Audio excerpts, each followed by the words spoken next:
say, I grew up in America in a ruthless neighborhood where we're not protected by the police.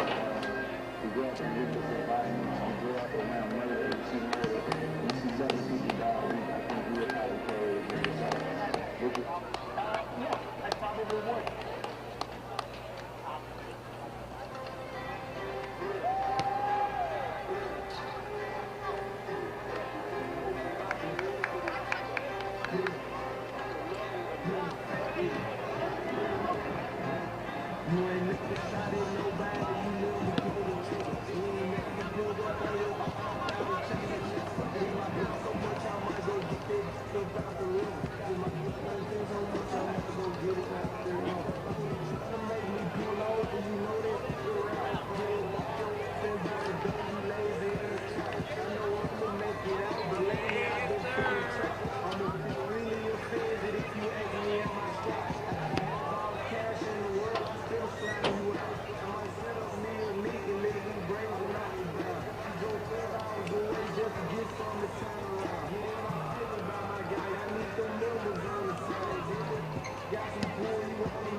Welcome to another edition of the Fort Dorchester High School Coaches Show. I'm the voice of the Patriots, Richard Todd, here with Athletic Director and Head Varsity Football Coach Steve LaPrade as the Fort Dorchester Patriots go on the road to take on the West Ashley Wildcats. And Coach, playing a road game in general, but of course not the hostile environment because of the pandemic situation, but still, it's a different situation as you guys go on the road. And I know one of the things that Patriots love to do is try to start fast. That didn't necessarily happen offensively in the first quarter. Yeah, we didn't really get out the gate like we normally do, but I kind of figured we'd have a game like this soon.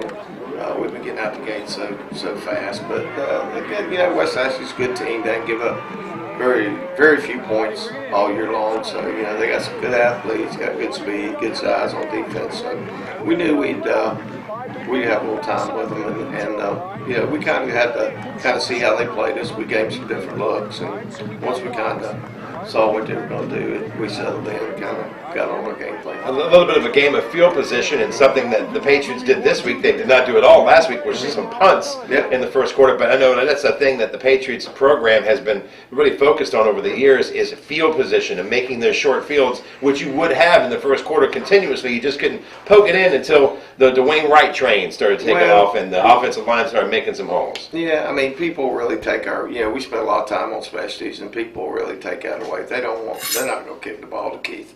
So, they kicked I think they kicked every punt out of bounds.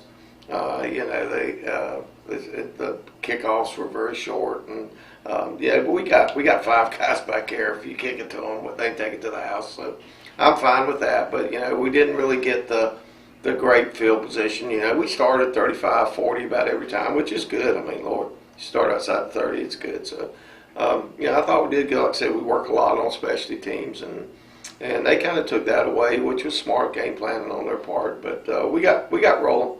Let's talk about Keith Descheshore at quarterback. Yep. A lot of times you'll see him in a variety of positions on the field, but it seemed tonight he had more time at QB than he had this season so far. Well, it's just a game plan thing we did. We just felt like it was something else. I mean, we've really run 4 different offenses in 4 weeks, so it's good. This new offense we got, we can do a lot of different things with it, and one of the things we do is, of course, put Keith at quarterback and put Zoltan out at receiver, because he'd catch it, and you always got the threat, double pass, so it's all good. Well, one thing that it's always hard to stop is when you've got the guys up front blocking like they were, and Dwayne Wright getting the ball and moving that ball down the field. Dwayne Wright would result the first touchdown of the game, 7-0 Fort Dorchester, but that offensive line and Dwayne Wright, the running game was going all strong in the first quarter. Yeah, we thought we could. They didn't really adjust too well at first. We gave some different formations and got them in a bind a little bit, and then they did adjust, and they over-adjusted. So, we just kept feeding the ball to Dwayne, when Zoltan was in there, and then a few times we put Keith in there, and we got to stop both of them running. It's a mess. So it worked out good. Our game plan, that's kind of what we wanted to do. A lot of people didn't think we could run against them because they're front and the linebackers, but we did all right. It was a tough guy to start with, to stop Dwayne Wright, but also the tough option when you have Descheshore at quarterback with Dwayne Wright. That's a tough option to stop if you're a defense. It is, and even down the goal line, Zoltan pulled it and walked in the end zone, so he could run too. So it was a good game plan. I thought our offense staff did a great job, and got a good game plan. We put some points on the scoreboard. And then after the Patriots get those first points on the scoreboard, the ensuing kickoff, Wildcats run it all the way back for a touchdown, and it would be 7-7 at the end of the first quarter. I know the special teams is something you focus on. Well, it just drives you nuts. I mean, I don't think we've given up but 3 or 4 touchdowns on defense all year long, and I think two of them been on kickoff returns, and one's been an offensive touchdown. So, defensively we're playing really good. I mean, we didn't give up any touchdowns last night on defense. So, they played well, but we worked so hard on that kickoff too. It's just it's not a good thing. Okay, let's just say a quarter dominated by the Patriots ends up in a 7-7 tie, and we'll take a look at second quarter action with the Patriots on the road at West Ashley as the Fort Dorchester High School Coaches Show continues next.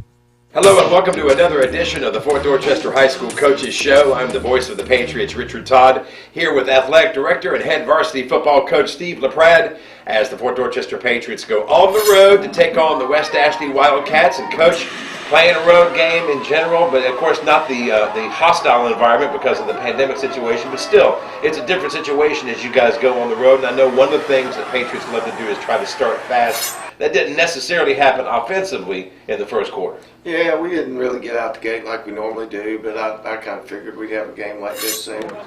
We've been getting out the gate so fast. But again, West Ashley's a good team. They can give up very few points all year long. So they got some good athletes, got good speed, good size on defense. So we knew we'd have a little time with them, and we kind of had to see how they played us. We gave some different looks, and once we kind of saw what they were going to do, we settled in and kind of got on our game plan. A little bit of a game of field position, and something that the Patriots did this week, they did not do at all last week, was just some punts in the first quarter. But I know that's a thing that the Patriots... Okay, our offensive player of the game against West Ashley, we had two. It's hard to just have one. Obviously Keith Deschard did as normal. Did a fantastic job. He had a touchdown or two touchdowns. Played quarterback some, receiver some, running back some. He's just a stud. So Keith Deschard, and of course our other offensive player of the game is Dwayne Wright. Dwayne Wright had 216 yards rushing last night. Did a fantastic job, as he does every week. So Dwayne and Keith, you guys are our offensive player of the game against West Ashley.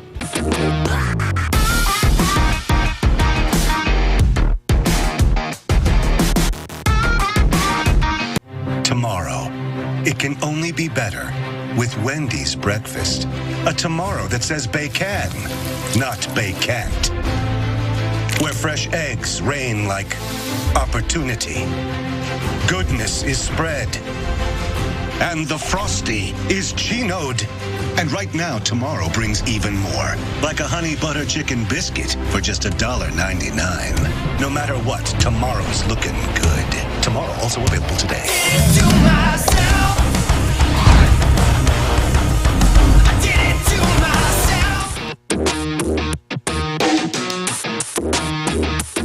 And welcome back to the Fort Dorchester High School Coaches Show as we look at second quarter action for the Patriots on the road at the West Ashley Wildcats. The score tied up at 7, and as you look at the second quarter, it's a lot more of what they got in the first, which is ball control, Dwayne Wright, and an offensive line that was really asserting itself. Yeah. Our up front, they've done good, and their three guys are good. Their nose guard's about as good. We've been really proud of Max this year. He's really come in and done a fantastic job. Put on about 40 pounds in the off season and got real strong. And his brother plays center for us back on the state championship squad. So he's a hoss. He's done a fantastic job. Did a good job with that guy last night. So he won't face anybody much better than him. So that was a good thing for us. We broke down a couple times up front, but like I said, their up front guys are pretty good, so I was happy how we did. We did a good job pass blocking, good job run blocking. So we were able to move the ball pretty well, and like I said, Dwayne's just a stud.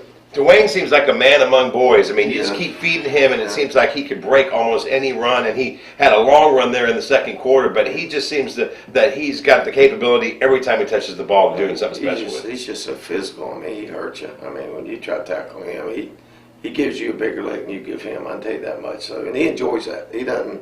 If you watch him, he doesn't run away from too much. He kind of he likes the contact. He'd rather truck you than run away from you. Yeah, he's all about that. He likes that stuff. Well, he averaged over 10 yards a carry last night. 21 carries, over 200 yards, and that's just a great example of the ball control offense that you guys were showing, and also the defense really shutting down any offensive opportunities for West Ashley there in the second quarter. Yeah, like I said, I'm really proud of the defense. I mean, West Ashley's, they're pretty good. They come off, they didn't do real well the week before, and then we kind of shut them out on defense again. So I was happy, and obviously I think West Ashley held Summerville to 3 points, and we really, like I said, we scored 42 and had one call back, and so I was happy with our guys, and we didn't really play real good. I know that sounds horrible, but we really didn't play real good.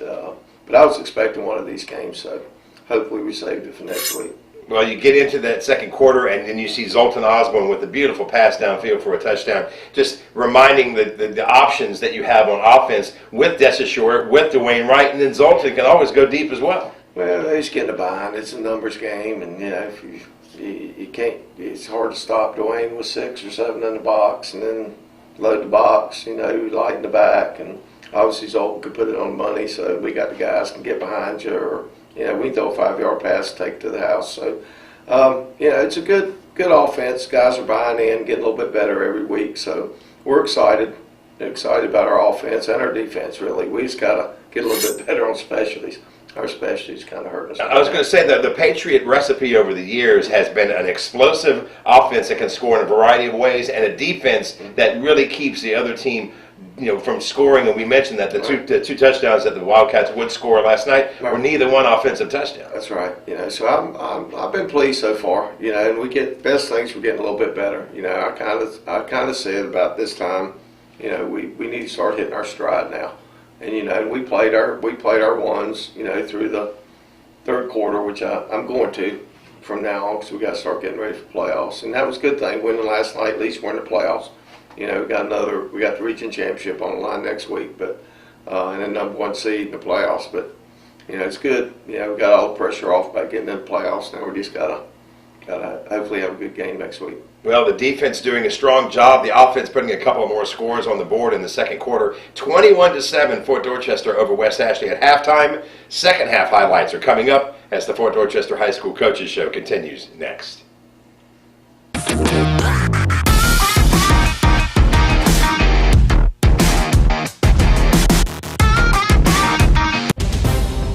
I'm Todd Graves with special guest Les Miles.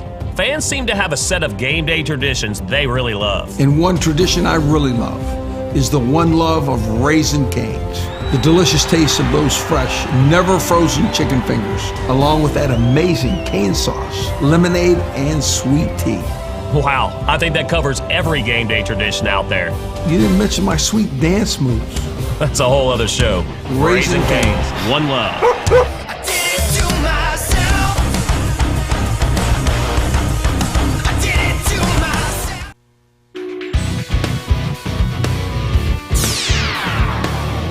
All right, our specialty player of the game is Trey Ryan. Trey's a sophomore, wide receiver for us. He also holds in our extra points. Did a fantastic job. I think we've now made like 16, 17 extra points in a row. After first couple games, we missed one each game. Trey's come in. He's a threat. Got a great future for us, and he holds for our kickers, who obviously have done a very good job. So Trey Ryan, you're my specialty player of the game against West Ashley.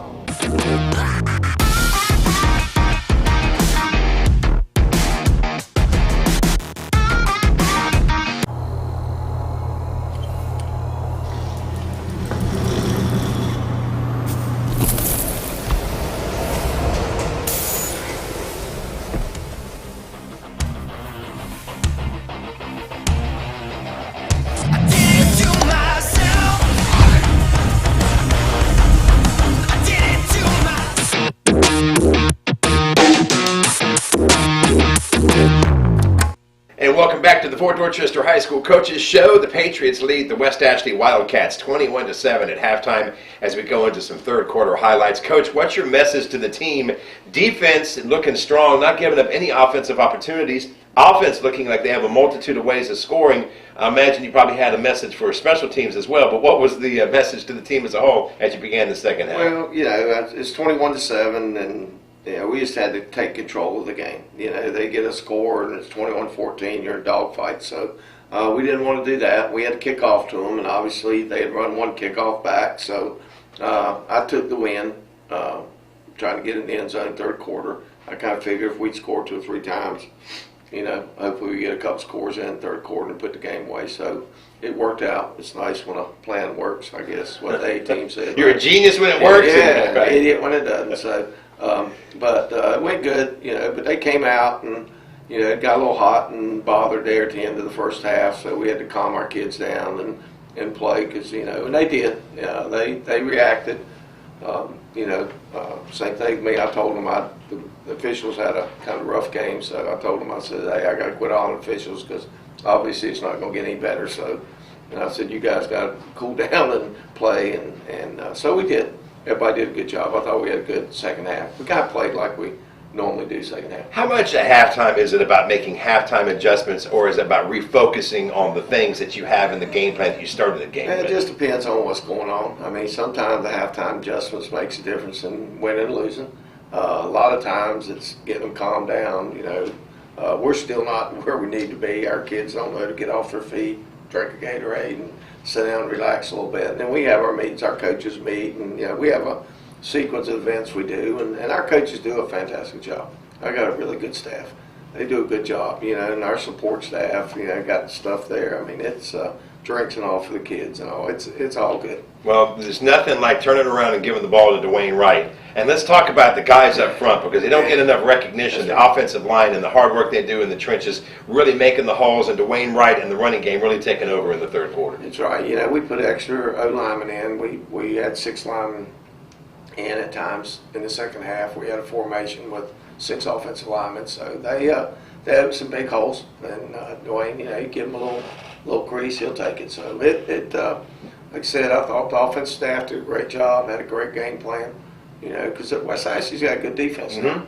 It's not. I don't think a lot of people are going to put 42, 45 points on them. So, you know, I know their coach staff wasn't real happy to give up that many points, but it wasn't a whole lot they could do. We kind of had them in a pickle a little bit. Well, and a nice play with Zoltan Osborne and Keith Deshashore on a pass. Deshashore had a running touchdown earlier that was called back in the first quarter. He gets this passing touchdown from Zoltan Osborne. The score goes up to 35-7 by the end of the third, but that's really a nice play for Zoltan and Deshashore there to connect on that one. Keith Deshashore is sick. You said last week he is your guy. He is, man. That guy's a really, really, really good high school football player.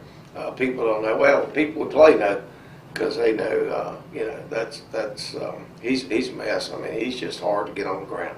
He's a very, very, very good player, and he loves playing. I mean, he's a football player now. He loves playing the game, you know. And I mean, you know, obviously, I'm sure Zoltan, he's one of the first ones he looks for. Sure. You know, he make you look good quick. So, you know, and that's why we put him in a quarterback a little bit. You know, that just really gives us serious offense. You know, because you got to worry about Zoltan throwing, you got to worry about Keith running, and then you got to worry about Dwayne running. And we're pretty, like I said, we're doing a good job up front on offense. So.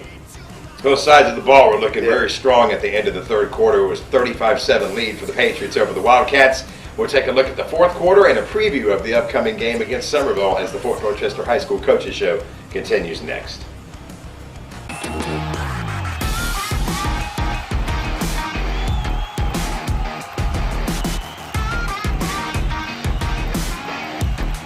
Hey, this is Carrie with Zaxby's off of Dorchester Road. We're excited to be sponsors of the Fort Dorchester football team again this year. So go Patriots! You don't have to share, but it'd be a lot cooler if you did. The new Zax Pack for 2 with 8 chicken fingers, double the fries, 2 drinks, and that world-famous Zax sauce. Twice the flavor for just $14.99. Only at Zaxby's. Order ahead, drive-through, or get it delivered.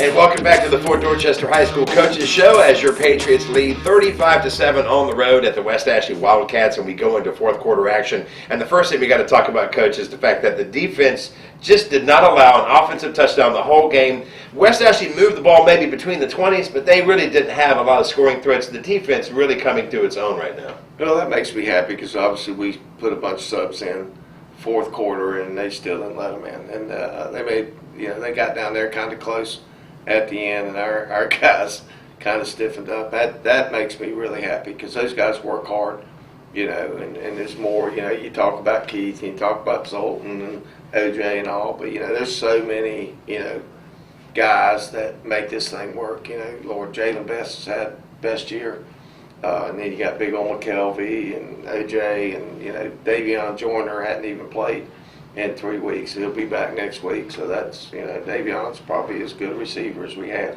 and he hadn't even been on the field in 3 weeks. So we got him coming back too, so that'll help quite a bit. And it's nice to see those guys get in there, the seconds and third string, and I think we played about everybody on defense last night. We didn't get as many guys in on offense because West Ashley kind of held the ball about half the fourth quarter that last drive, but our guys stiffened up, kept them out there, which I thought was good. I was proud of them, and I thought our kickoff team came and answered. We kind of, got on them a little bit at halftime, so they came out. But really, the problem is we score so fast, and most of our defensive guys are on our kickoff team. They're just gassed.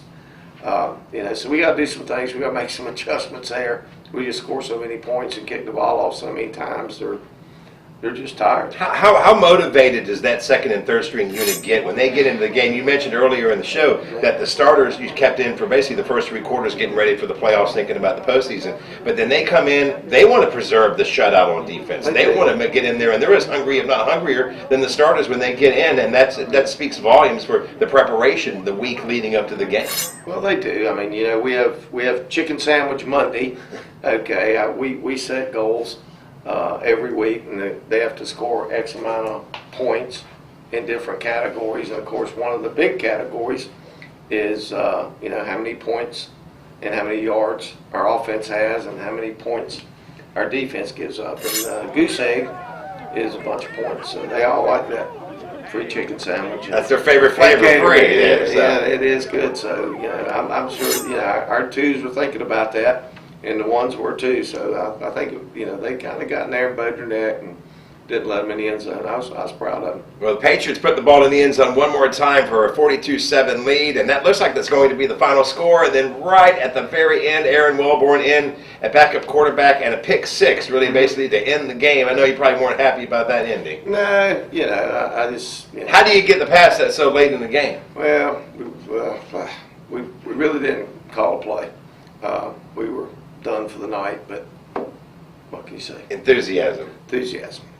People want to make plays. That's good. I want our kids to make plays. I know it probably looked horrible, and I told the coach I was sorry we didn't have a play call, but it is what it is. It happened, and good. Got what we deserved in. So they picked it, and got in the end zone. So it's okay. I mean, our guys aren't trying to rub anybody's nose in it. They just, when they get in the game, they want to play, and they want to make plays because they work. And that's what our offense is all about making plays. So, it's fine. Like I said, I talked to the coach about it, and hope he's okay with it. All you can do is apologize.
by Saul and Sarah Dieguez.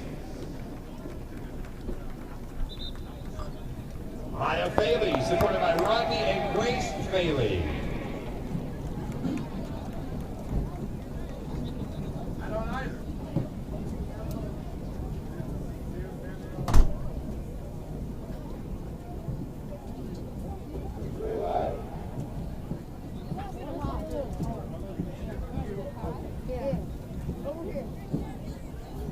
We continue with band members and their supporters in the class of 2021.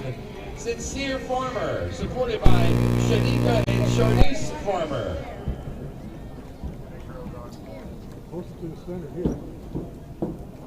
Jared Glickman, supported by Richard and Diane Glickman.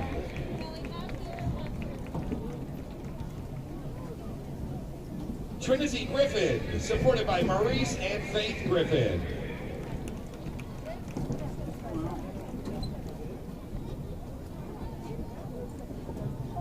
Isis Ham, supported by Frank and Monique Ham. Elijah Hollis, supported by Rocky and Debbie Hollis. Cameron Major, supported by Camilio and Natasha Johnson. Philip Mesa, supported by Craig and Tammy Ankrum. Taylor Mullis, supported by Keith and Stormy Mullis. Jada Robinson, supported by Marcia Robinson. Kai Zagleim, supported by Sonia and Kristen Zagleim. Gabe Waddell, supported by Scott and Rachel Waddell. And Madeline White, supported by William and Susan White. Ladies and gentlemen, let's recognize again the students and their supporters from the Fort Dorchester High School Marching Patriot Band and Senior Night for the class of 2021.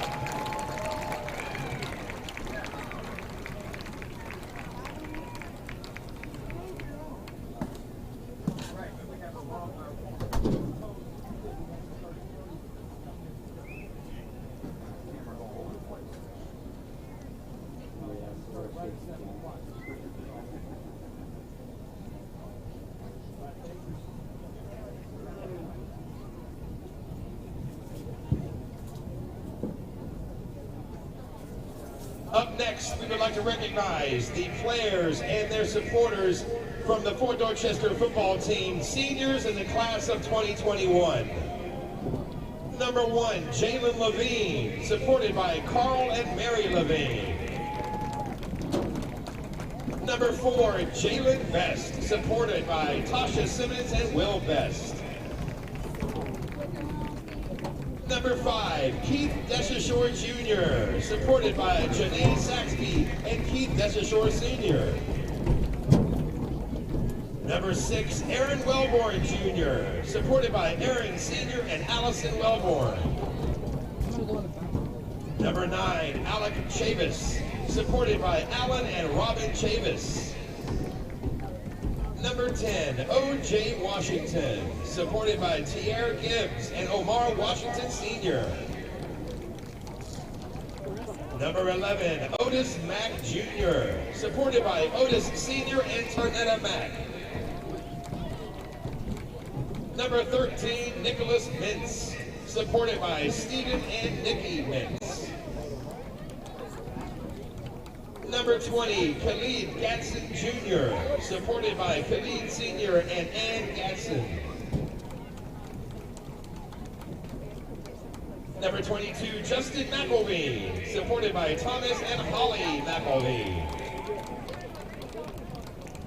Number 23, Dwayne Wright, supported by Anthony and Everett Wright. Number 25, Cameron Jones, supported by Clayton and Cassania Jones. Number 33, Kawan Wright, supported by Trina Mitchell and Jamal Wright. Number 40, Jaden Gardner, supported by Ali Gardner and Kendrick Burrows. Number 41, LaShawn Griffin, supported by LaShawn Sr. and Lakeisha Griffin. Number 45, Nathan Joyner, supported by TJ and Lavetta Bernard. Number 46, Jonathan Guzman, supported by Amato and Diane Guzman. Number 52, Tanner Darkanet, supported by Ishan and Suna Darkanet. Number 73, Ronald Williams, supported by Shanessi Rivers and Ronald Williams Sr. Number 75, Jordan Richards, supported by Angela Richards and brother Josh Richards. Number 86, Trishawn Middleton, supported by Shauna Middleton and Carl Frazier. Number 88, Dylan Bancroft, supported by Ron and Brandy Bancroft. And number 95, Avery Farish, supported by Kimberly Farish and brother Brandon Farish. Ladies and gentlemen, for the parents, the journey comes to an end this year as a senior. For all of the support, for band member parents and football parents, driving them to practice and supporting them through the years. They are members of the class of 2021, and at this time, we ask everyone here at Fort Dorchester High School to clap their hands in the stands for these seniors and their parents and the class of 2021.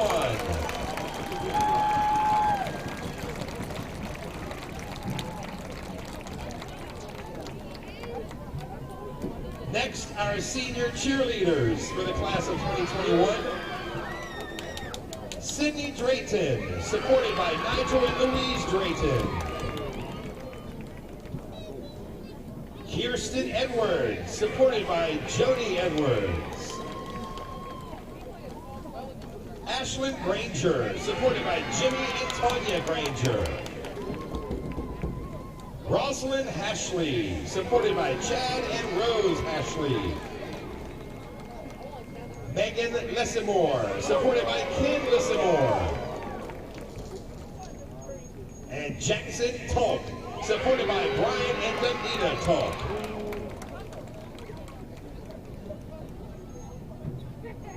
A salute to our cheerleaders in the class of 2021 on this senior night at Fort Dorchester. And we'd like to recognize the seniors on our sports medicine staff, so important to the Fort Dorchester High School football team. Jada Casey, supported by Kevin Campbell. Hanae Pillay and Gracie Reed, supported by Pete and Diana Pillay. And Jillian Sumter, supported by Jimmy Doc Rogers. Let's hear it for our sports medicine seniors who have given so much to the program over the last 4 years. Ladies and gentlemen, we see on the field right now the parents and families who have supported these football players, band members, cheerleaders, and sports medicine staff members. It has been an amazing journey. Congratulations to the class of 2021, and to all parents, we thank you for your support through the years, and to all seniors, a salute to a job well done on this senior night for the class of 2021. Let's hear it for our seniors at Fort Dorchester High School.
left guard is Cadet Jocelyn Perez.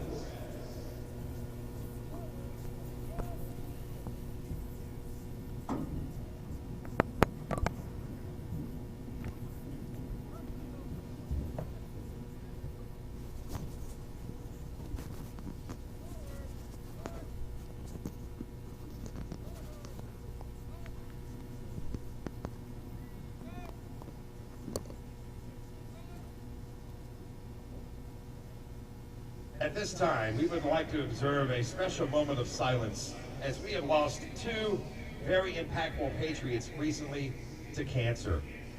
Bernard Anthony Skip Parker Jr., 49 years old, passed away in August surrounded by his family. He served in the U.S. Marine Corps, born in Summerville in 1970, dedicated as a wrestling and football coach here at Fort Dorchester High School. He was an incredible human being, a mentor to so many kids who felt part of his family, a pillar of strength, selfless as well, and he loved Fort Dorchester High School. He was an amazing husband, father, grandfather, son, brother, uncle, and friend. He will always be loved and missed by anyone who knew him. And our thoughts and prayers are with his family and his colleagues and friends here at Fort Dorchester High School.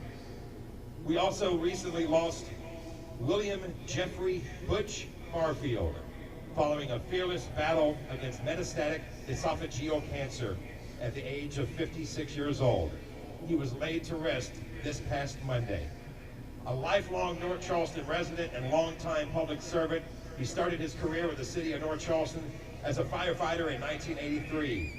After 5 years in the fire department, he transferred to the police department, where he rose through the ranks of the department and retired as a deputy chief in 2012. Since that time, he has served as the director of the Emergency Preparedness Division for the city of North Charleston. Our thoughts and prayers are with his family and with his colleagues and friends. An immense loss for the city of North Charleston, and the loss of two Patriots, the epitome of servanthood. A large influence in Summerville, Fort Dorchester, and North Charleston, survived by their wives and sons, leaving behind a legacy of love, empowerment, and service-mindedness. And finally, in the month of October, we'd like to recognize those who are fighting the fight against breast cancer, in honor of those who continue the fight, and in memory of those who lost their fight against cancer and all cancers. We ask you to please observe a moment of silence in their memory and in their honor, and to also reflect on the spirit of competition and the safety of our athletes.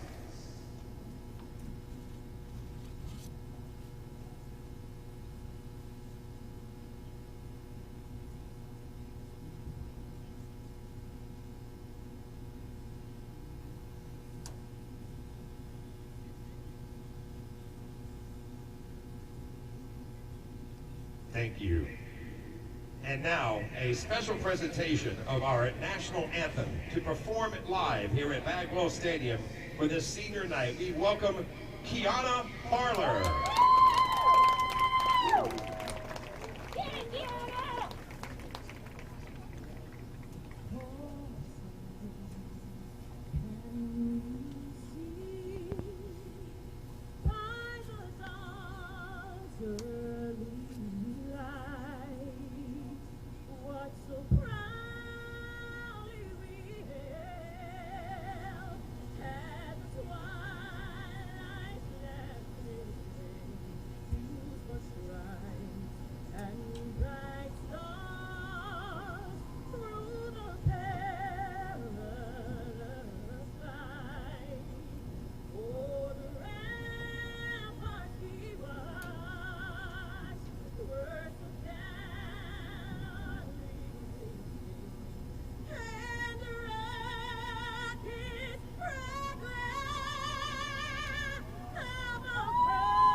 And good afternoon, everybody, or should we say good evening. It is a beautiful night as we're back at the Ford, and it's senior night here. I'm Rich Yubb alongside Eddie Tilley. We're getting ready to head down, of course, in a few with Clinton Robinson Seniors. We're coming to you live right here on FD Sports TV. You just heard a Grammy Award winner, singer, Miss Quanah Paller. She did a phenomenal job, Eddie, bringing us into a night that we'll remember, well, at least these seniors will remember for the rest of their life, and it's very fitting because tonight, it's not just senior night. It's you win the region night. You get a better position in the playoff night, and it's a home night, what makes it even better.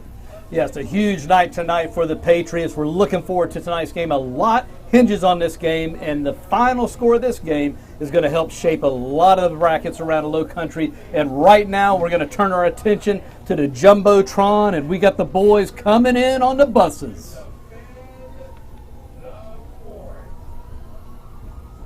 This by far, Eddie, is one of the most favorite introduction in Friday Night Lights across the country. The bus are rocking, ain't nobody home, and if they are, they're watching us here tonight. But this is a huge, huge conversation after tonight. We've already got a lot of things planned for this, where we're going to, of course, talk about it. We are going to let you, as they get a little closer, let you introduce you if you've never met our Patriots because, well, the bus is rocking. It's time to go to war.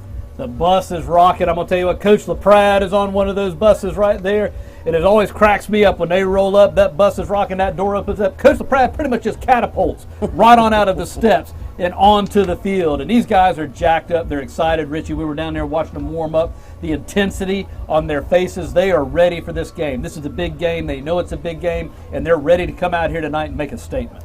Yeah, it is without a question a night that we will remember for so many reasons. We recognize two former, Fort Dorchester Patriots. They lost their battle to cancer, but they are maybe gone but never forgotten as we'll continue to recognize those individuals and anyone else that's listening. From our voice to your ears, we send our condolences and prayers with you. Here we go, guys. The guys are rolling in. Let's give them their time.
You can tell it's about to unravel here as, of course, the captains are running out there now. Let's give you the captains. I'll give us the Fort. Eddie, I'll let you talk about the Ville. As the Fort captains, number 75 for your Fort Dorchester Patriots is Jordan Richards, a senior who's getting ready to have his final moment as a captain here on senior night. Number 73, that's Ronald Williams, another senior. Otis Mack Jr., number 11, and number 20, oh yeah, another senior going to be recognized here tonight. That's Khalid Gadsden.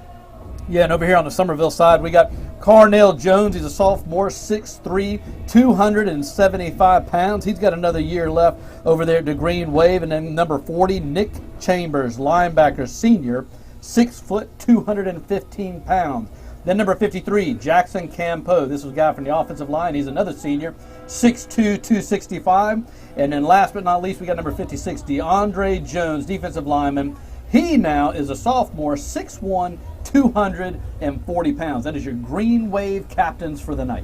Going to be a fun night of action here. Getting ready to see who's going to win the toss down there on the field. As you see, the guy in the white hat's going to flip them around. It looks like our guys are going to be heading into the end zone of at least to see what we're waiting on here. See if these guys are going to let us know who's going to kick it and who's going to receive it here as he's having the conversation, letting them know what's going on. And if I'm not mistaken, he didn't really kind of tell us there, but I'm going to add a little bit here. But it looks like Summerville will kick it to the fort. The fort will be running it out of the end zone, coming out of the scoreboard. We're heading toward Dorchester Road.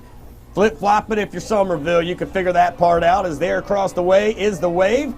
But don't worry, ladies and gentlemen, because here comes the Patriots, and we're under the way here under the fort and under the lights on Friday night, guys. Yeah, man, it looks good. Look at these guys. They're all blacked out, black uniforms, black helmets. Intensity is the word for tonight. I'm going to tell you, during those warm-ups down there, everybody was so sharp and focused, and these guys are excited about the game. Richie, the coaches are excited about tonight's game. You could feel the tension down there pre-game as everybody was warming up. You could kind of feel a little bit of a different feel in the atmosphere. Normally, you know, you would see Coach LaPrade center field and he and the head coach from the other side just having a conversation. How's your family doing? How's your family doing? Kind of catching up. Didn't have that tonight. A little bit of a different feel here tonight.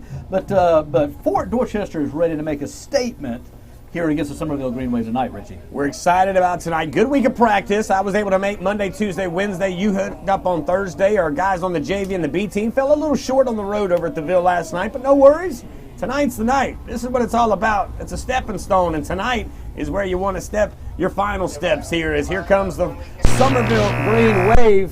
As you'll see what they're wearing, all white. They've got the white pants. Thank you, Coach, on the other side for putting those green numbers on. That'll help us out a little bit. Of course, the white helmet and that famous S, as you kind of know that if you're from around the area. If you're, of course, a Fort Dorchester Patriot, you got to love these black uniforms. It's a blackout on the other side. We've got the black helmets, the black unis on the top and the bottom, and those blue numbers.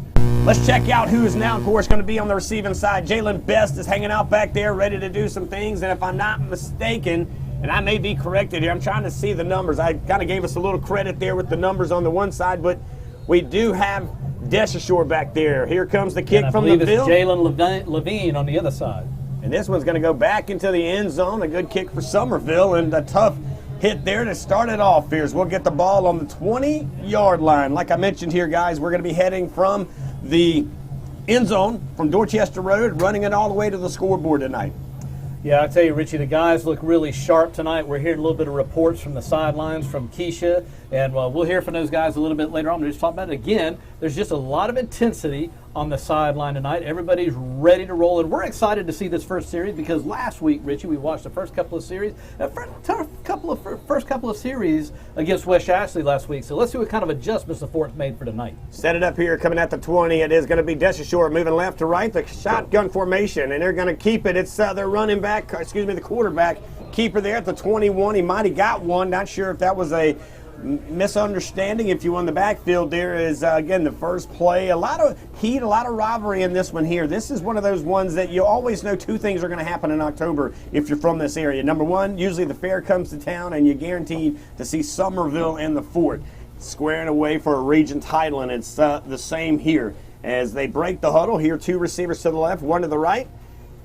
Zoltan Osborne going to stand at his own 15 with Mr. Wright to the right side. Dorchester left to right. Here's the snap, here's the handoff, and right up the middle, and he's going to get about to the 25, and that'll bring up a third and maybe 5. Not a bad idea as we're trying to get out of that end zone to give our quarterback a chance to maybe sling that rock here on the third down. Yeah, you know, Richie, I was talking to Coach yesterday, like you said, and he was talking about he was very pleased with practice this week. He said they had a great week of practice, and then in the huddle after the practice yesterday, he just talked to the guys about, hey, let's go out there, let's be professional, let's do our job with our pads, let's keep our heads about us, let's not get carried away, and let's just play football. 10:51, first quarter. Spot the ball on the 25, middle of the field. Here's the snap of two receivers left, two right. Throwing it to Dorchester. That's a first down, young man, and you're going to get more. As he jukes and jives, he's alive, but not for long, as he stepped out of bounds about the 30, I'd give him 38-yard line, maybe 37-yard line, but it's enough to move the chains. Yeah, and I don't know if that was a blown coverage on Summerville's part, but he was wide open over there, Richie. That was just a nice, easy pass by Zoltan right there. Zoltan picked up on that real quick, got the ball out to him. And again, that boy's got some feet. He can make some moves. No question about it. 10:41 here. All zeros on the board. First quarter, 1st and 10. They'll spot it on the 36. Shotgun formation, 2 receivers. Nope, check that. We're going to get one to the right, one to the left. And Mr. Wright going to get the ball. Here comes a big run across, and he's stepping across 1-2, across the 50, to the 45, to the 40. He's got some white jerseys. He's still alive at the 30, the 20, and he's pushed out of bounds at the 17. Young man, show him what you're made of as a senior is doing some big things on a Friday night. Well, I'm going to tell you what, that was some great blocking. The offensive line opened up a huge hole, and the receivers, great downfield blocking. So when he got into the secondary, you had those guys that were pitching in there, sealing off those corners and the safety and just making a great lane for a big run. Oh, Mr. Wright, everything running right for that young man. He's having a big year. 2 receivers left, 1 right, spotted on the 20, left hash mark. Handed back to Mr. Wright. He's up the middle. He's got a great block, and he trucks a Summerville wave down around the 15.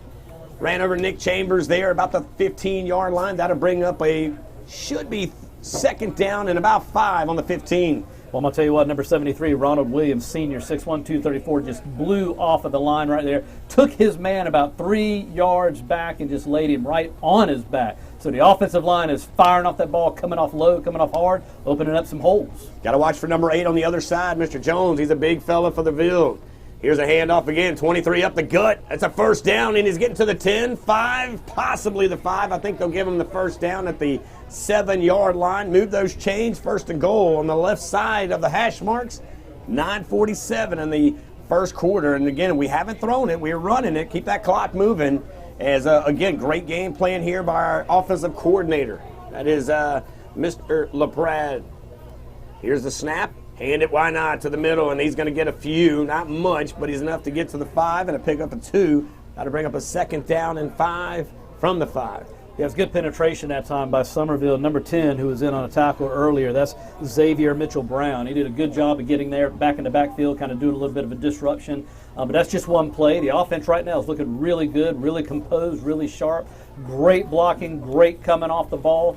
So let's see what it takes to get in the end zone. Let's see about Demetrius McKelvey. He's over there tight end. So he's an accountable guy as a receiver. Jalen Best to the left. The guy over there, Otis Washington to the right. Hand off the rock to right. Here comes the guy. 5, 4, 3, 2, 1. Touchdown and a late hit. But they're not going to worry about it because you got 6 out of that one. Good job there for the Fort. And like that, with 8:55, they marched down 80 yards, and it's all on the ground, by the way, for 6 points. Yeah, great job by Jordan Best, number 75. Again, another senior, 6'3", 232, leading the way into the end zone there, getting a good seal-off block from the backside. That was just good blocking. Let's see what we do here with the extra point. Yes, sir. Number 7 has been money in the bag here as they wait for the snap there. Trey Ryan to hold. There's the kick. It's up, and it's good. Give him another one there, young man. That's a great job there by Chase Kennedy. As we're going to stay with you tonight. We're going to do something a little different. It is home. A little different tonight, yeah. We're home. Yep. It is, of course, senior night. We're going to do some senior things. We're going to talk about some of these young men here tonight as they, of course, they deserve it. You know, of course, we'll talk about Jalen Levine. This is a young man, of course, who is playing not his last game at home. We're going to speak that into the atmosphere. That's right. That's right. We win tonight. Yep. We then, of course, will be on the road next week to Wando. Then we'll head over to the Berkeley Stags, and then we'll come home. And we probably will see River Bluff. What does that mean for Summerville? Well, that will send Summerville into the remainder of their season, which, of course, they've got a gauntlet of a schedule. After leaving here, they will then play, I want to say, Berkeley, then Goose Creek, and then they get Dutch Fork. Boy. That's a tough schedule right there. You know, we come up against those guys already, and those have been some great games for the Fort. It's going to be a tough road for Summerville, and it's going to test their tenacity there. We'll get to see a chance of what it is that they're made of as our kicker is lining up now for the kick. We've been enjoying watching this kicker because we love to watch him boot that thing all the way out of the end zone. Just makes it a lot easier on our kickoff team. We want to see some adjustments made because last week we actually had a kickoff run back for a touchdown by West Ashley, so I'm sure they've worked on that. Here we got a little swinging and swaying going on by the kickoff team. Looks like they're ready, and there's the kick. Good stuff there, and of course, and into the end zone. And there you go, sling it out there. Number 40 there, doing what he does best, and of course, always. I mean, this kid can put it anywhere he wants to, and of course, that's Mr. Guzman. Don't give him a chance to return. And the guy that I want to keep an eye on the other side, if you're tracking some guys to be aware of, and I've got a little experience here with the guys on the other side here. I've seen some of these kids before. They look familiar. But it is going to be number 5, Mr. Kamari Hare. He is a guy that is going to be a little bit everywhere. You see him spotted right now on the right side with 2 receivers right side, 1 left side. It is, of course, their quarterback. He's Kobe Shirey, as he'll stand up the shotgun formation, and that number 5 is going to go in motion. They'll hand it up the middle, but today, no, it's a keeper. And then all the way to the 30. Here comes Kobe Shirey to the 40, to the 50, to the 40, to the 30, and he looks like he's going to run it in the end zone. 10, 5, 4, 3, 2, 1, and look at the keeper. Man, this young man shot himself out of a cannon as he came from the 20. And I got to tell you something. He read that defense perfectly as he decided the last minute, I see a hole to the right side, and I'm going to take it. And he took it 80 yards, and how to make it now 7-6 on the first opening drive. They scored. They did. I'm going to tell you what, they faked me out. I was right there with Avery Farish. Avery Farish, number 95, immediately shot into the backfield, got around the quarterback and the running back. I thought he had his hands on the running back who had the ball, but then all of a sudden he peeled out with that keeper. It was a great read by the Summerville quarterback.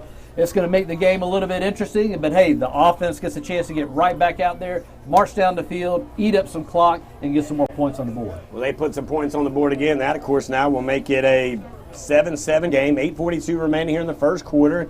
And again, I can tell you a little bit about this Summerville team. They've got a quarterback. He's a junior, but he can really run. I can tell you, run you to death almost. This guy can throw it pretty well. He gets across the middle. He's got a nice zip on the ball, and he's got some receivers around him. He's got some guys that have come back. And, of course, as seniors, you're going to be watching some of these guys that are going to be playing big time. Leroy Simmons is a guy that you'll be watching on the outside. He's number 6 there, a young man who's coming in here. He's a senior. Trey Ankrum, another senior at 6'2", 190. Another guy that's got that waiting his turn. They now have their time over there. And they're looking for a big night. You know, it's kind of a win-win for these guys. They kind of come in. Everybody knows the Fort's been kind of a loaded team. So they come in and just shoot it all cannons and give it 100%. And, hey, they come out with a W, then we have a different conversation. We have a totally different conversation, and that really will shake things up. So it'll be interesting to see how the offense handles that. They're going to turn right around and be right back out there. It'll be interesting to see. You know, we talked about last week how Coach LaPrade has implemented some more offense, some different plays that we didn't see in the first couple of weeks. It'd be interesting to see, and he told me this week that he hadn't put everything in yet, so we might see some new stuff this week, or we might just see some extra stuff that we didn't quite get a chance to lay our eyes on last week. And once again, there, that ball is into the end zone, so the offense is huddled up on the sideline, getting ready to come out with that first play. Yeah, we'll kind of wait and see what we have here with 8:42 remaining. It's all 7s on the board, and again, Fort does a great job rushing down 80 yards and puts it in the end zone in about 7 plays. And Kobe Shirey, he is a junior coming out here and just really read that defense. Instead of handing that thing off to one of those guys that was in motion, he kept it, and he saw an open pasture, and he ran it down about 80 yards himself. As here comes the Fort, breaking the huddle, 3 receivers left, 1 right, 4, excuse me.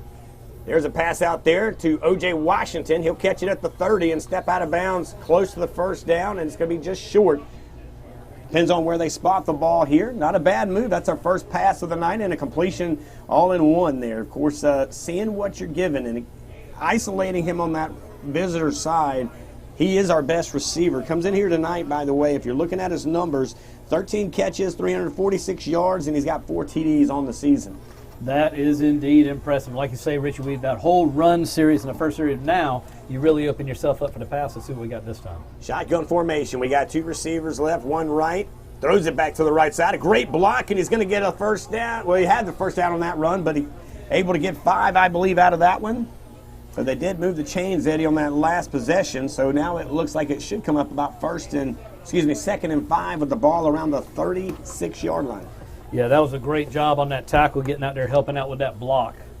2 receivers left side, 1 to the right side. Shotgun formation. He stands at his own 31-yard line. Zalton Osborne does have Mr. Right to the backside. He's going to go back to the right side, and it's picked up pretty quickly by Summerville. Trying to see who that is over there on the number side, but again, a great job for this young man to play assignment football, and he's seeing a little bit of love there. That's going to bring up, should be a 3rd down and probably about let's give it 7. Yeah, they read that play immediately, Richie. As soon as Zoltan dropped back and turned his head that way, I believe that's number 9, Jordan Porter just immediately came sprinting in there at that receiver, just read that one and shut it down. 7:32, all 7s on the board here in the first quarter, and there's a timeout, Summerville. So Summerville's coach evidently didn't like what he saw on the offense that he had set up on the defense.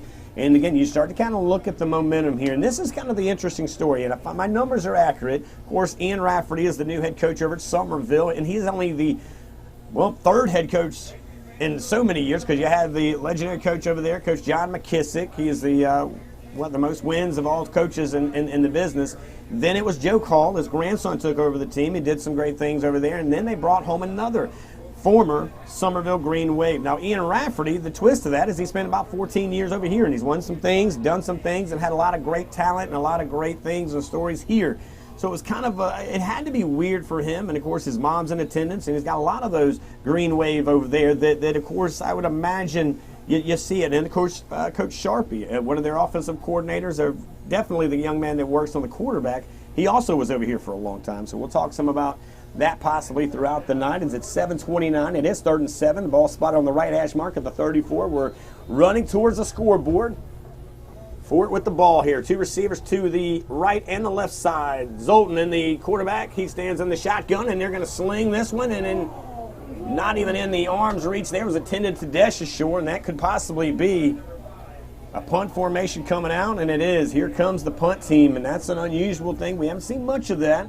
Yeah, we both. We haven't seen much of the punt team, and we haven't seen much of Zoltan missing passes like that. Dorchester was wide open on that play, had his man beat, and we were just discussing last week what an incredible job Zoltan's been doing. When he sits back in that pocket and plants his feet and squares his shoulder, normally he's throwing that ball on a dime. So, first quarter, we're kind of shaking off some jitters right there, getting the adrenaline back to where we can regulate it a little bit. So let's see what we can do with the punt. Summerville's got a guy returning it all the way at his own, looks like about the 27-yard line. Here's the boot, and it looks like it's going to be a nice Fort Dorchester bounce to the 22, maybe 23-yard line. Now make it a 1st and 10 Summerville. They'll get the ball at their own 24-yard line.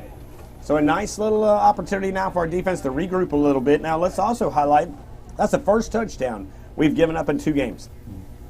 So yeah, again, first in 2 games, first all year in terms of in the first half.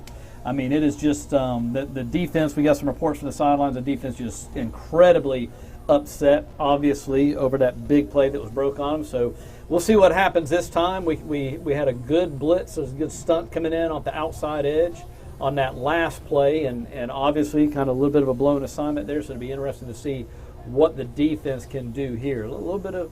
We'll see what Coach down there on the field now trying to get some explanation. Of course, that's our head coach, Coach LaPrade, as he trying to figure out what's happening, what's going on down there. Not happy about something, as we'll find out, I guess, from some of the guys down there on the sideline, as we do have Clinton Robinson Sr. down there ready to give us all the updates on what's going on. And that's going to move the ball the other direction there, as it's now going to go in unsportsmanlike conduct on the Fort. So they'll move it from the 24 to about the 39-yard line. So now it will be a 1st and 10 on the 39 of their own. Summerville with the ball. They'll break the huddle here with 2 receivers to the far side. That is the left side, one to the right side, running to Dorchester Road, and the quarterback stands in the shotgun about the 32, maybe 33-yard line, and a running back directly behind him. Here's the snap, the handoff up the middle, and that's going to be a little bit of a gain there. Gets maybe about 3. We're looking at the number there. I believe that's number 22. That's going to be Christian Grant. Young man played some pretty solid ball last year. He was a big-time JV running back, and he's gotten his opportunity to be one of the starting running backs there for Summerville. He's got some pretty good yards under him, but there is a young man who chops his legs and falls forward to get a 2nd and 7 at the 42. 3 receivers right side, 1 to the left side. And it's Shirey rolls out. No, he hands it off to Grant to get up the middle. A great job at this one here. Could be 35. Check him at the 25 there. And Penalty flags are flying, so that's usually coming back this way, and it looked like around the offensive line. Yeah, hopefully that's going to be a holding call, but I do have to give props to Summerville. That was an incredibly well-executed play. The downfield blocking was phenomenal. Just a tremendous lane there opened up for their running back. But let's see if maybe a little extracurricular. Yeah, we got a holding. We're going to bring that back and add a little 10 yards in the wrong direction for Summerville to that play. So that's a big That's the break right direction. We like to see that thing going that way, Eddie. We went the no, other wrong way. direction for Summerville, right direction for us, absolutely. Well, we gave them 15. It's only fair to at least give us 10 I got to back. give a little bit back. There you go. Hey, we'll take the net 5 yards. We're good with that. There we go. They'll spot the ball in the 32, left hash mark. Summerville will get a chance to do it again here, as this is going to put them back a good bit here, and they'll wind that clock up as it's now 6:31. All sevens on the board here in the first quarter. 3 receivers right side, 1 to the left side. Colby Shirey, the quarterback for the Greenwave, stands at his own 26. He's coming. Here comes some heat with him, and it's going to be a big block there. Completed pass, and he's all the way to the 50. The young man's got green at the 40, 35, and he steps out somewhere around the 29-yard line. I tell you, that was Jaden Gardner delivering a huge hit on the quarterback, but not before he could get that ball out of there. So seeing some good blitzing, some good stunts going on by the defense, but at the same time, Summerville is finding those places right now to kind of pick apart the defense a little bit. And I'm sure on the sideline, those guys are looking at that. They're looking at that television. They're making some adjustments. But Summerville's fighting. They're fighting hard right now. Summerville doing a pretty good job getting the ball moving here as you start to look around here. 6:13 remaining, 7-7 first quarter. It is Summerville's ball on their own 47-yard line. Actually, it's going to be 3rd and 1. Check that, as they're now going to have 1 receiver each side, handed up the middle. He got the first down as we push him across the 50 to the 48. And now we're going to look at them moving the chains here. The clock's going to stop at 6:07 until they move the ball in position and blow the whistle, as it will again move those chains. 1st and 10, Summerville now in the Fort Dorchester territory. Coach LaPrade still trying to have a conversation down here, and he's going to call a timeout, Eddie. Again, he's going to have to get these defense. And this is the first time our defense has really been, I think, challenged to some degree. This is a very fast offense. We knew that. I knew that. I've watched a lot of these young men from their days over there across the way as they played in youth football over at Gahagan, right, Sertoma. And that's kind of the neat story about this game right here. A lot of these guys, we got cousins playing against each other, former classmates playing against each other. There is a lot of friends before and after the game that are out here. There's a lot of that happening here tonight. So there is more than just the score. The rivalry takes all of the records away, right? This is something that's heated. It's been, I'm sure, talked about thanks to social media for quite some time. As we start to kind of look around and we start to put everything in perspective, we understand that we have got to regroup here. All right, Coach Bobby Floyd's done a great job. He's our new defensive coordinator, stepped up with, of course, Brent LaPrade going to the offensive side of things, but we do what we do every Friday night, but it started on Sunday night over in there in that building.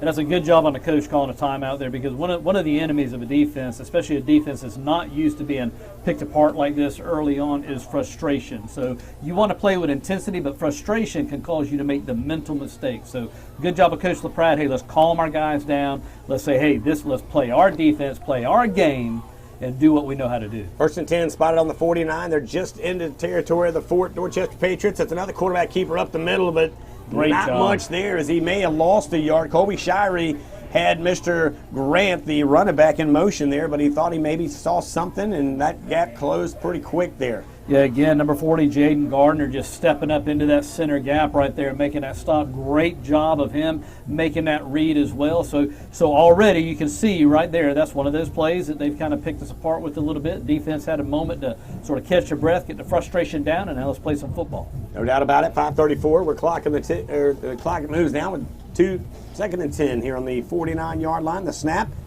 Here comes that jerseys, and they've got a lot of pressure, and they do hit him big time, and a big-time hit there. You talked about Mr. Gardner, and this cat just introduced himself to a young man, Mr. Kamari here, and I tell you what, he felt every bit of that senior who came across that thing with a purpose. Yeah, he did. That was such a big hit right there, and that's what they need to do. See, now they need to flip the momentum the other way, get Summerville rattled a little bit. That's the second time in a row that quarterback has taken a hit, and you take a few of those, and all of a sudden now you don't even have to get hit. You just see that big black jersey coming at you, and you start getting nervous. 4:51 here. 3rd down and 12 on the 49. They're back in Summerville territory with one receiver on each side. They've got a running back behind him. He now stands beside him. Shirey is at his own shotgun. He just slings it up in the middle, but it's not even going to get much. As a nice little toss there, but our guys read it out there pretty quick, and I'm looking for some numbers. Yeah, that's number 21, Dwight Johnson, on that stop right there. Great job, he and a couple of the other guys. But again, this is just a mark of a great defense because these guys did not get rattled by that little bit of stuff that was happening there. Coach kind of calmed them down. They came out here, they played good defense, made the stop, and now we're in 4th down punt situation. But I would, Richie, be on the lookout for maybe a little razzle-dazzle from Summerville with the punt right here. Well, these guys, special team-wise, Summerville does a pretty good job of putting this thing back deep here. Of course, Des Shore, our guy's back there, is a senior. He's standing at his own 10-yard line. We're going to be running towards the scoreboard. Here's the kick.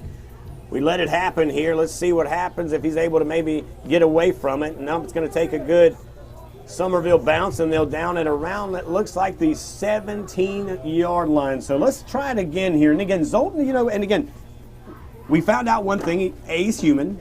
He's a sophomore. That's right. And he's not perfect. Yeah. Okay, let's get back to work here because this is nothing new for us because he has had those struggles, Eddie, in his first couple of drives in the last 3 or 4 weeks. It's like a car. You got to get this young kid running. You got to get him moving and grooving, and then we start getting the whole shotgun formation, slinging the rock down the field, and here comes 10, 5, 4, you name it, we're slinging it in the end zone. Yeah, and he's got a teachable spirit. That's what I love about him. I saw him yesterday. I said, hey, man, you look good last week. He said, I've looked better. He's humble. He just knows he's got a lot to learn, and he's willing to learn. So I'm out learning. It's right up the middle. Mr. Wright there runs right up the middle there to the right side, and he's going to get a nice push there by the offensive line as they'll spot the ball around the 21-yard line. Got about 6 there, so we'll now bring up a 2nd down and 4 at the 21-yard line. They'll spot it on the right hash mark. We're heading again towards the scoreboard. It's all tied up here in the first quarter. I love watching that young man run again. Yeah, he got 6 yards, but he got 6 yards with about 4 white jerseys on his back. He just keeps those legs moving, and he is tough to bring down. And we'll talk about his numbers: 61 carries, 543, and 7 touchdowns on the season. Give him the rock again. He's going to step around, stepping out of one. He goes to the 25. He's going to break another one. Still on his feet there, and he now falls down around the 27. That should be enough for a Fort Dorchester first down, and should move the chains. With 2:59, they'll stop the clock. Yeah, good first job. Down indeed. They are moving the chains, so that's good news. Offense is starting to look good. Everybody's starting to settle down. That was a good job. He went for the hole, but obviously the hole closed up, and he's got the feet and he's got the moves and the speed to get around that outside edge, get some positive yardage, and pick up that first down. Osborne and the team, they just got to get out of some of this excitement. It is senior night. It's Summerville. It's a lot. So here we go. 2 receivers right, 1 left side. Shotgun formation, rolls out to the right side. He's going to sling it. He's got it just a bit high and intercepted it. No, I think he touched the ground. But, boy, that one was almost picked off there by Summerville. And, of course, they're in and out of the hands of Michael Jenkins, the defensive back, a sophomore, 6'1", 165. Had a gift. Yeah, he wished he could have got that one back because he was right there. It was right in the gut. Zoltan just a little bit of an overthrow there and right into the hands of number 12. So he wishes he could get that one back. But again, what I love about Zoltan is he doesn't get rattled by something like that. We've seen that before, and he'll shake that off, and he'll get right back in there and come back at it. 2:35 here. The clock stops because of an incomplete pass. 1 receiver left side, 2 right side. Shotgun. He rolls back to the right. Handed there to Mr. Wright. He's going to hit the 25 and bulldogs a dude over, and he's going to sit there somewhere around the 28-yard line, and he gave a hello, how you doing to one of their big guys down there. I'm not sure the number. Yeah, that's number 20, Steve Simpkins, outside linebacker. He's a sophomore, 6'1", 200 pounds, and that's about like running into a brick wall right there. So that was good defensive play by Summerville, but picked up some positive yardage. Third and long, but let's see what Coach LaPrade has got. 3rd and 8 there. Of course, as we now look there, they'll spot the ball on the 29 left hash mark. 2 receivers each side, short shotgun formation. He stands at his own 24. He'll stand back there with some pretty good pressure there, and all of a sudden come back, get it, 5 alive, and he hits 45. Jukes and jobs to the 50. He's coming our way. Now he's go back the other way to the 45. He's still on his feet, and he falls into his own feet there, and he now drops down to the 32-yard line, and that is Keith Desashore. I'm sure that young man would have ran in the end zone had he not fallen over himself. Yeah, I'm going to tell you, if it were not for number 4, Alejandro Carrillo, defensive lineman there, just managed to get a hand on that toe and trip him up, that indeed would have been 6. Again, good job of the receivers, running those routes and finding the open spot. He was wide open. Good job of Zoltan staying quiet, composed in that pocket and making a great throw. 134 spotted here, 2 to the left, 2 to the right. They spot the ball on the 32 right hash mark. We're heading towards that scoreboard. Let's put some on the board, fellas. Osborne rolls to the left. He slings that rock deep. He's got Desashore in the end zone. Touchdown. And a late hit there in the end zone to go with it. But we don't mind. It's 6 on the board just like that, and a nice pass. And I got to tell you look at what you saw. Here comes Zoltan Osborne. He goes to the right side. He doesn't see any traffic. Again, he's not going to win a lot of track meets, but he is going to win some of the long tosses. He tosses that right there in the end zone. You see a great play in just running and continuing to do what he does, and that's Mr. Keith Desashore. Yeah, Keith Desashore doing a great job. I tell you, and I love seeing these guys celebrate as we see the kick for the extra point is up, and it is good. And so Zoltan Osborne came over to the sideline. Number 6, Aaron Wellborn, was there to greet him with the big double high fives, and these guys celebrate each other. They cheer each other on. This is just a great group of guys here at Fort Dorchester this year as we're watching the flags run through the end zone. We love seeing those Fort flags going through the end zone after the 6 points, Richard. Well, that means we scored. I mean, let's just be honest here. We love it because that's what it means. It all has some type of meaning, and here's a good meaning for you. Don't forget, our Offensive Player of the Week was Keith Desashore last week. That young man, I thought, did an incredible job. As you see to the right side of our screen, we want to give a lot of love to our producers and all those guys who are doing what they're doing behind the scenes, and some of the ladies that are here, of course, helping us look a little bit better. Even Clinton Robinson Sr. looking like he's a prom date down there on the sideline, and at some point we'll check in with that young man here throughout the broadcast. It's 121, and that's what you do. You stand tall and you sling the ball into the end zone as we have the lead 14-7, 121 remaining here in the first quarter. It's only the first quarter. It's only the first quarter, and it's great energy here tonight. We've got a lot of fans in the stands, obviously, and here we go, with the rocking, the swinging, and the swaying with the kickoff team again. Something new we haven't seen yet this year, and there's a kick. Here's the kick, and it's 83 for Summerville. He ain't bringing that one back because he's in the end zone, and a nice way to get it in the hand there. Christian Collin, a wide receiver. He's a senior, 5'9", 185 there, and that will get the ball now first and 10 on the 20 as we're going to stay here with you and talk a little bit about how this thing could work itself out. And again, we know next week we go to Wando. And have you been to Wando, by the way? I haven't been to Wando since they had that new stadium. I promise you, my friend, it is an incredible situation. It'll be interesting to see, Richie, though, because that is Charleston County. It is Charleston County. So we talked about last week how, we're here and we've got a great crowd here on both sides of the ball, a lot of energy, a lot of excitement. But again, this is Dorchester County. We went to Charleston County last week for the West Ashley game. Big difference, a lot fewer, the numbers are restricted, much tighter, and so you didn't get that same fan energy. Here we go now, some energy, 121, 14-7, Summerville. Shirey slings it across the middle and not even close. It was intended there for Trey Ankrum, wide receiver, a 6'2", 190, and he threw it way ahead of him there, and a great job on the coverage for your Patriots there as we were able to stick to a man-to-man. That's going to bring up a 2nd down and 10. They'll spot the ball and then the left side hash mark, which I kind of thought they'd put it in the middle of the field. Actually, they do now. Yeah, that's a good job of the Summerville quarterback. As Tommy got thrown off a little bit, he had to pick that ball up off the ground with that low snap. Kind of threw his pass off just a little bit. Shirey now going to check in here from the shotgun formation. 2 receivers to the left, one to the left, 2 to the right. They hand it up the middle there, and that's the young man that, again, we were talking a little about this young kid who has a great eye for an opportunity, and that, of course, number 22, Christian Grant, that junior 5'8" running back. Summerville, of course, they've had a few good backs back there as well. As they now break it out here. Under a minute we go. We have the lead, 14-7. They spot the ball on the 27. It's 3rd and 3 on your feet as the man in motion is going to go left to right. And, oh, yes, sir, it's up the middle. I don't think he got it, as they should be blowing the whistles. They finally blow the whistles, but I got to tell you something. He got the first down on that one. They got a favor on that one, is what they got there, because that guy was down about the 29-yard line. And that's like that. They'll move the chains. Yeah, I think even the referee's having a little bit of trouble following the ball on that one. Didn't know if the quarterback had it, if he handed off to the running back. So good hands on that quarterback. He does do a great job on making those reads, good job on the handoffs. It's hard to pick up, especially if you're down there on that field. Yeah, I think that kind of worked in their favor that time with a little bit of a late whistle, give them that last little bit of push to get the first down. 2 receivers each side, 1st and 10 on the 31. Center of the field they go. Colby Shirey going to stand at his own 25, and number 18 back there with him is Terrence Geddes. Up the middle they go there for the handoff to Geddes. He'll get 3 or 4, maybe 5, and they'll see where they spot it. That should be the final play of the first quarter, and just like that, we win the first quarter, but we got 3 more to get after. It's a 14-7, and we're getting ready to head down here in just a little bit here to, of course, Mr. Clinton Robinson Sr. Clinton, what's up, big guy? All right, ladies and gentlemen, thank you.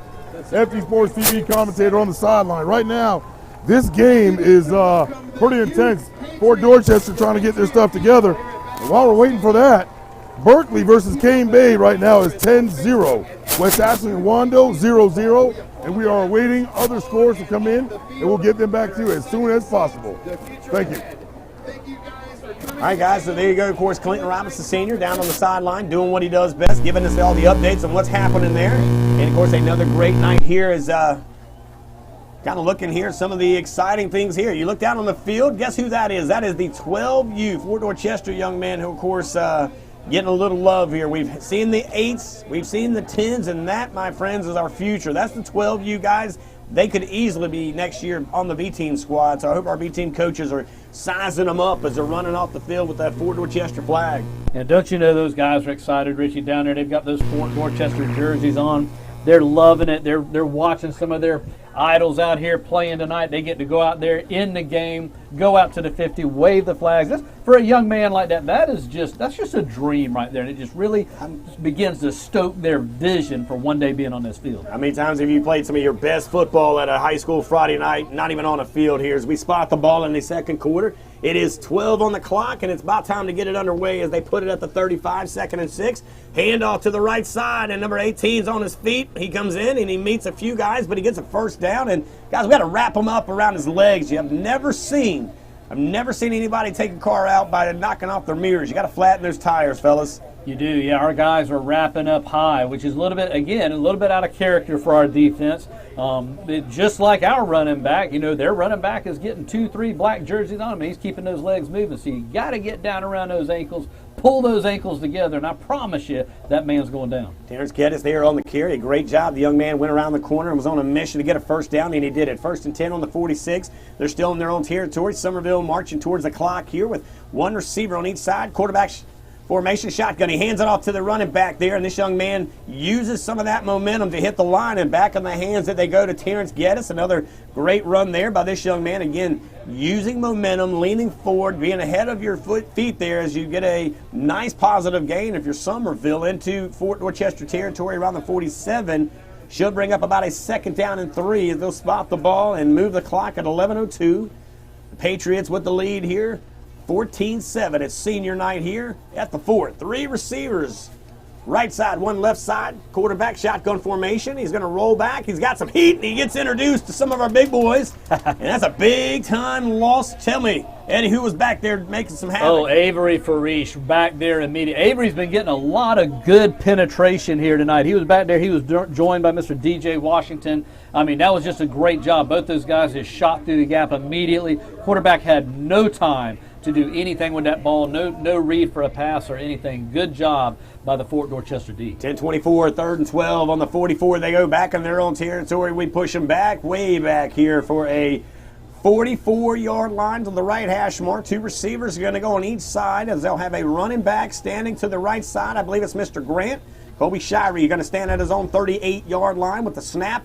He's got some more heat coming. He's got it across the middle, in and out of the hands, intended to Trey Ankrum, and it was over his head as you watch it, opportunity slip out of the hands, and that should bring out the punt team, and that's what we do. Now, we kind of wear them out a little bit, wear them out, and that heavyweight match starts to kind of see tuition in the second quarter. Yeah, and you're wearing them out, and again, because we've been getting pressure on that quarterback, even the plays where he's handing that ball off, we've got guys getting back there and delivering a hit on that quarterback. Legal, well within the play of the ball, but now that quarterback is thinking, so all of a sudden a pass play like that where he really could have sat there for another second or two, but he was too nervous seeing that black jersey coming. Not nervous as Desha Shore. He stands at his own 22-yard line, and this was going to be a tough kick there. It's out of bounds, and they're going to mark it if he runs to about the 32, somewhere in that area there, and they'll bring it out to be 1st and 10 at our own 32 as we're running towards Dorchester Road here on a beautiful Friday Night Lights. Of course, this is our final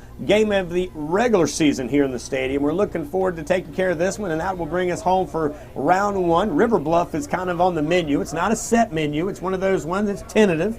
We'll wait and see what happens up there with that Dutch Fork, because the winner of this one will host round 1, and it would possibly be River Bluff or Lexington. The loser will end up heading up to Dutch Fork on a Friday night up in Columbia. 9:56, 14-7, it's all for it here. Here's the handoff, Mr. Wright. He's going to come to the right side. He's going to see a few guys. He drags number 10 along the way, and it's all the way to the 40. Let's see if he gives him a nice spot. But the first guy was Xavier Mitchell-Brown, a junior defensive back there, 6 foot, 200-pounder, but he kind of got a free ride there all the way over to about the 39-yard line. He did, yes. Xavier's been all over the place tonight, but he needed a little help on that one. Again, our running backs, man, when those guys get the ball, they lean forward, they keep those legs moving, and they're just hard to come down. Coming down to 9:24, 14-7, Fort Dorchester with the lead. Trying to figure it out, calling the plays to the sideline here. Great job there. Of course, Brent LaPrade, our offensive coordinator, having a great year so far as the OC. Got 5 seconds on the play clock. 1 receiver left side, 2 right side. Zoltan Osborne rolls out to his right, got some heat coming, but in and out. And that was an intended, if I'm not mistaken, for number 23. That was Mr. Wright himself coming out of the backfield, and had he connected, I think he had at least a first down and heading into our territory, or excuse me, to Summerville's territory, but Zoltan just not able to put a spin on it. Not quite, yeah. We intended for 23, but almost caught by number 24, Cody Brown, or Cody Swan, excuse me, on the other side of the ball, linebacker, senior 5'8", 175. He was right there, almost able to reach out and get a hold of that ball. Just a little bit there. Of course, now we'll look at 9:05. It'll stop the clock, 14-7. Spotted on the 39 on the left hash mark. We're heading to Dorchester Road with 3rd and 4 on the board here. 2 receivers. Check it, 3 receivers right side, 1 left side. He comes to the right side. Here we go. Let's see if they can get him down, and they finally figure a way to wrap him up. 2's better than 1, but it's number 15, the first man, Keith Elmore Jr. This young man, he also has a little history. I believe his dad actually either played here, but he graduated here. So, again, that's that storyline of a rivalry and what makes that record not really quite as much the conversation. Yeah, and again, we're seeing something like we said earlier, we haven't seen a whole lot of. Our punt team now is back out there on the field. Good job by Summerville of making this stop and holding us down, kind of holding us deep in our territory. But we're going to see what our punter has got in store. He's been booming them. He was booming them yesterday at practice. He takes a snap, steps to the side. Nice boot there. Of course, Summerville, it's going to go, he put his knee on the ground. I'm not sure how they're going to move him. But he regrets getting it there, and he's having a conversation. That's, again, young man, you took a chance. And, yeah, that's Mr. Jalen Levine just delivering. That's your typical, cornerback hit right there. Good job. Totally legal. Good job. Say, hey, you take a chance. We played a game of football. If you're going to pick it up and run, then I'm gonna give you a little pop. We have options in life, and that option might not have been the best option. He decided to run it and introduced himself to one of our best guys on that side. So, hey, there you go. That's just the way it works, Eddie. He had a chance. That's why they call it football. Yeah, that's why they call it football. Space and opportunity. You took the opportunity. Mr. Levine took the chance, and everything else is the conversation. 14-7, 8:20 remaining in the second quarter here, and here comes another drive as we'll put it alive here at the middle of the field.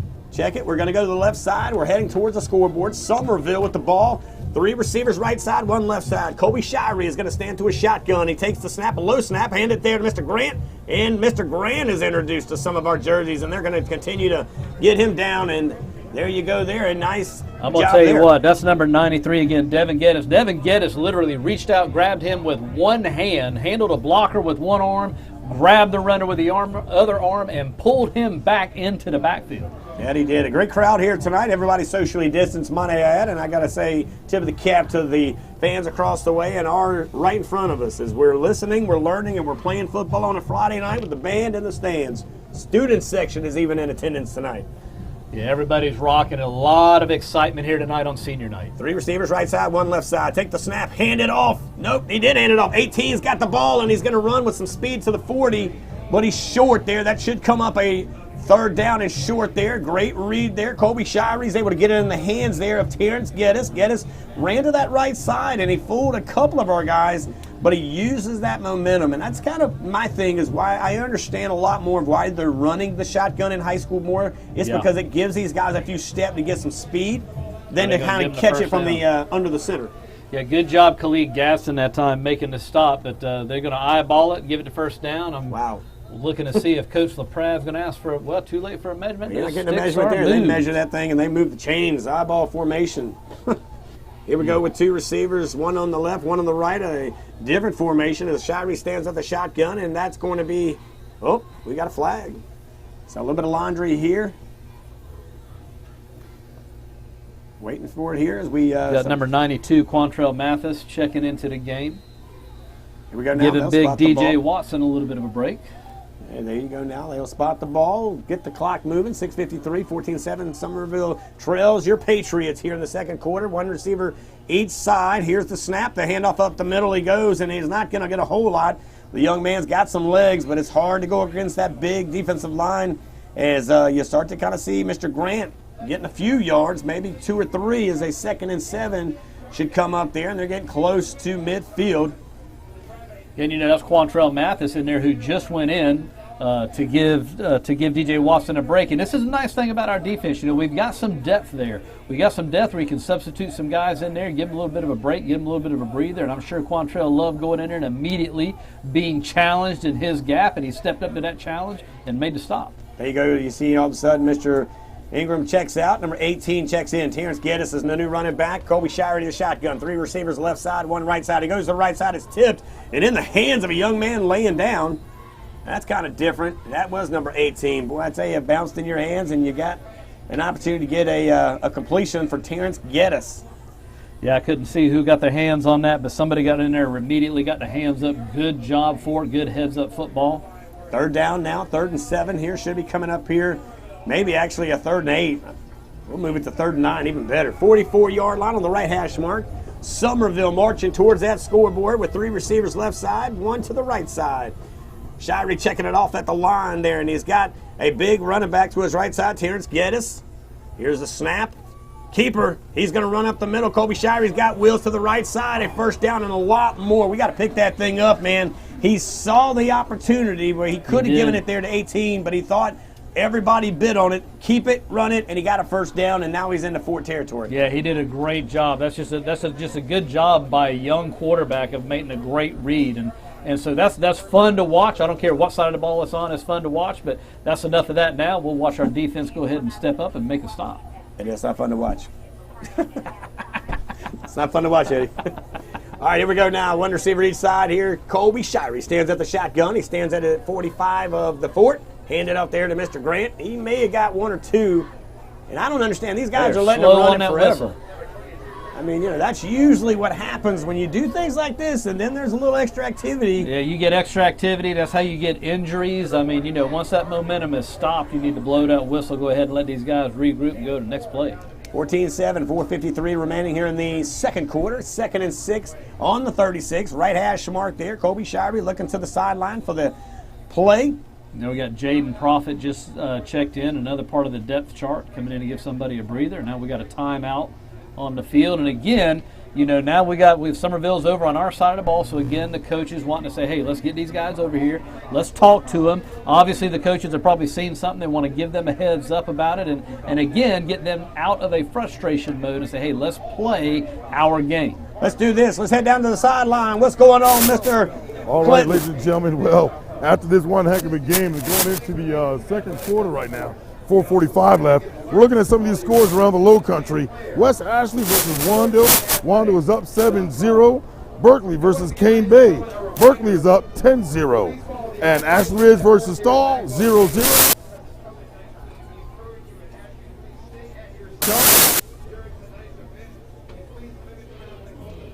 All right, so we might have lost Clinton there a little bit there. We're going to get back up here and, of course, try to figure out a little bit as timeout now, going back to the field with 4:45 remaining here.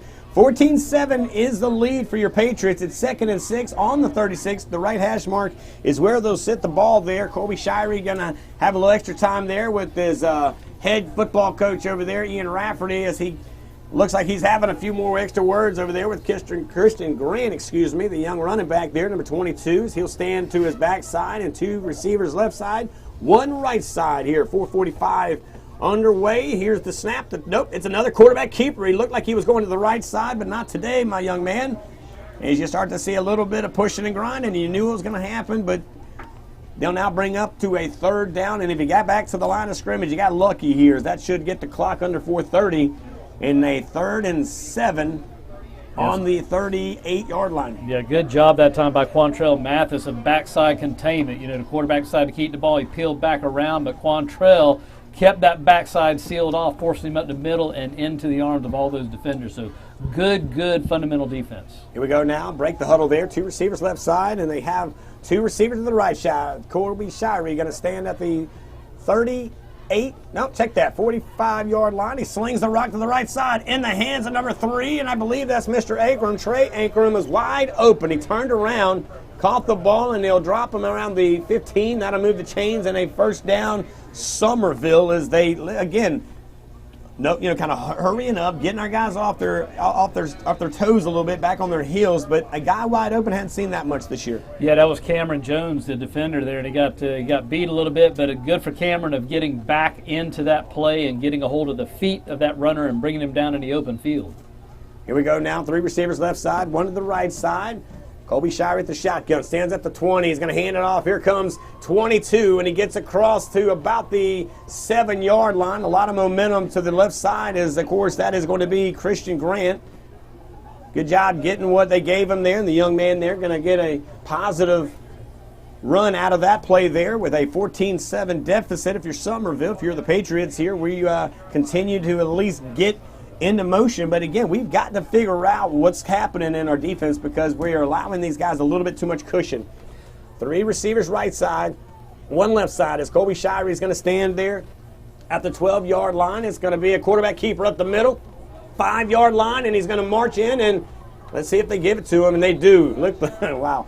They give him a touchdown as a quarterback keeper all the way, it looked like, from about the 12-yard line, and he got into the end zone by leaning in, and he, again, another quarterback read, and he had a chance to hand it off, and he saw something in that that linebacker core that he's able to kind of pick apart. He did, and actually that time on our defense, there's a little bit of over pursuit. We had a guy there, I believe it might have been Quantrell, just went a little bit too deep into the backfield, and because of that, he was not in a position to be able to stop the quarterback. He tried to reach out, kind of got a hold of his jersey, but you do have to have that gap management. You got to be able to plug that gap. You can't go charging too deep into that backfield, especially when you got a quick-footed quarterback like Summerville.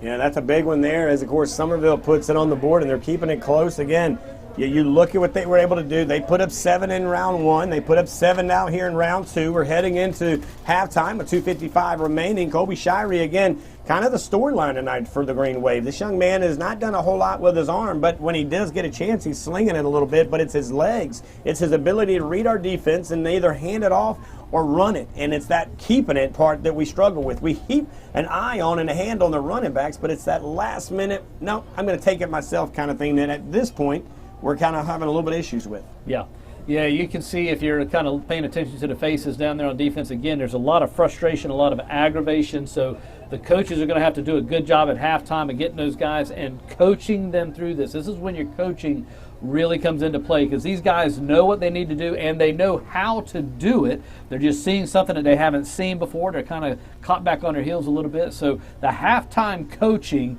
is going to make a huge difference here, and I think we'll see the difference coming in the second half. But in the meantime, we've still got about 3 minutes of this half that we got to take care of business. Yeah, we got a couple guys back there. Mr. Levine is back there, and so is Mr. Deschashores. He'll stand, and they'll stand at their own 10-yard line. Summerville has 2 different opportunities to break huddles as they did it on the sideline and then came it out here on the field. Took a little time to get it set up, but here they go now with 2:55. They tied it up at 14 in the second. Everybody's kind of getting this rocking and rolling kind of feel.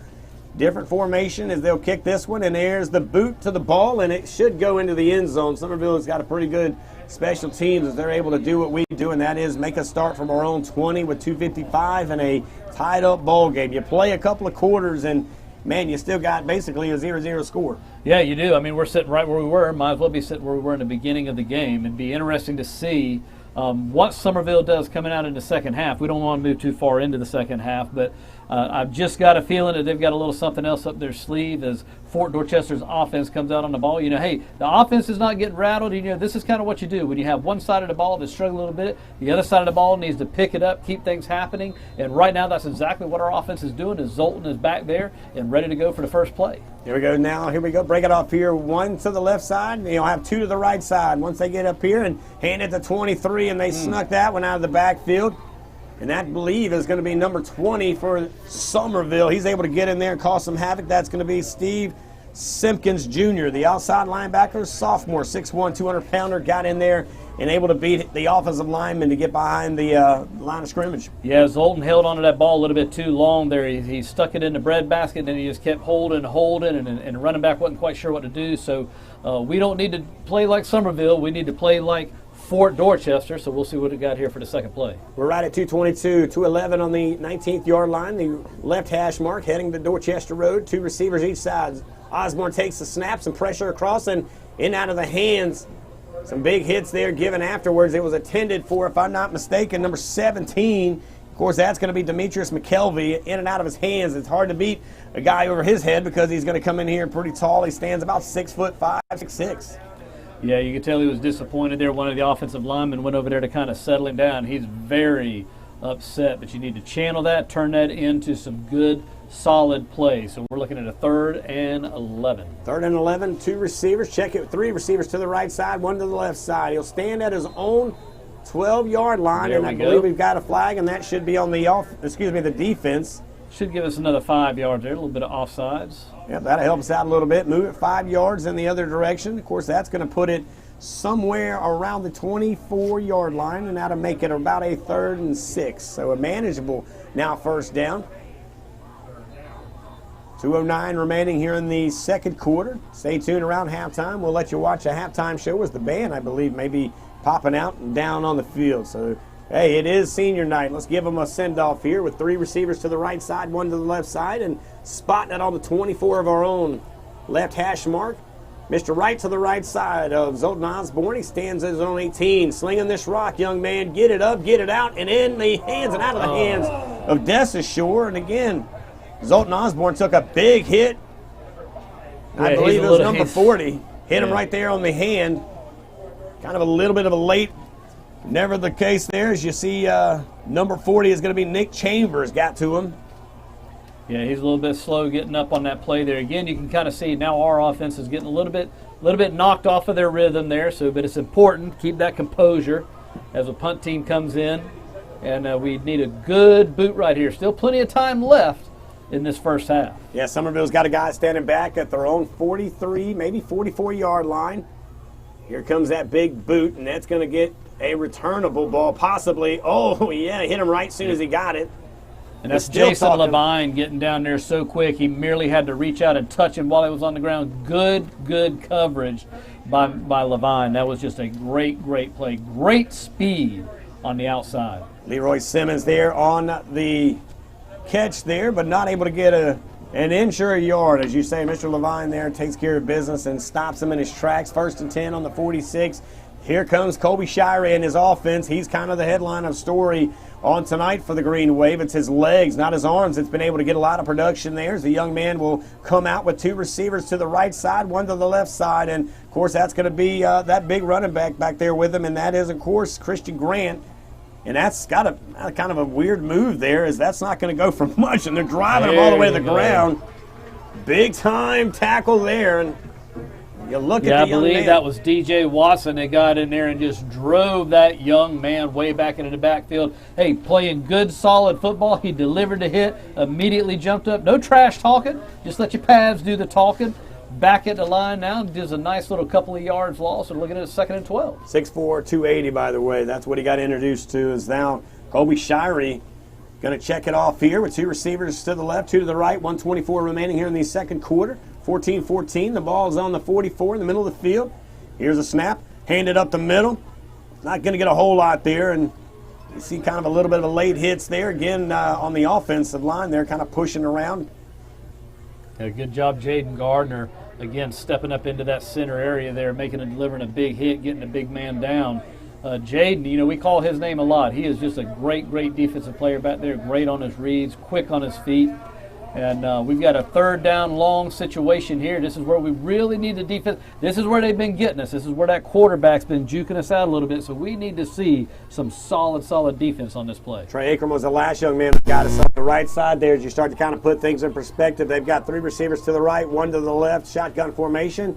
He'll keep it, the quarterback. No, he hands it to 18. 18's across midfield, and I believe he got enough to move the chains on a first down. And there you see Terrence Geddes is able to kind of, again, I think they bought on the quarterback. It's almost like, if you think about it, when they run the ball, then they throw the ball, but it's a little bit different when it's the quarterback. Is he handing it? Is he running it?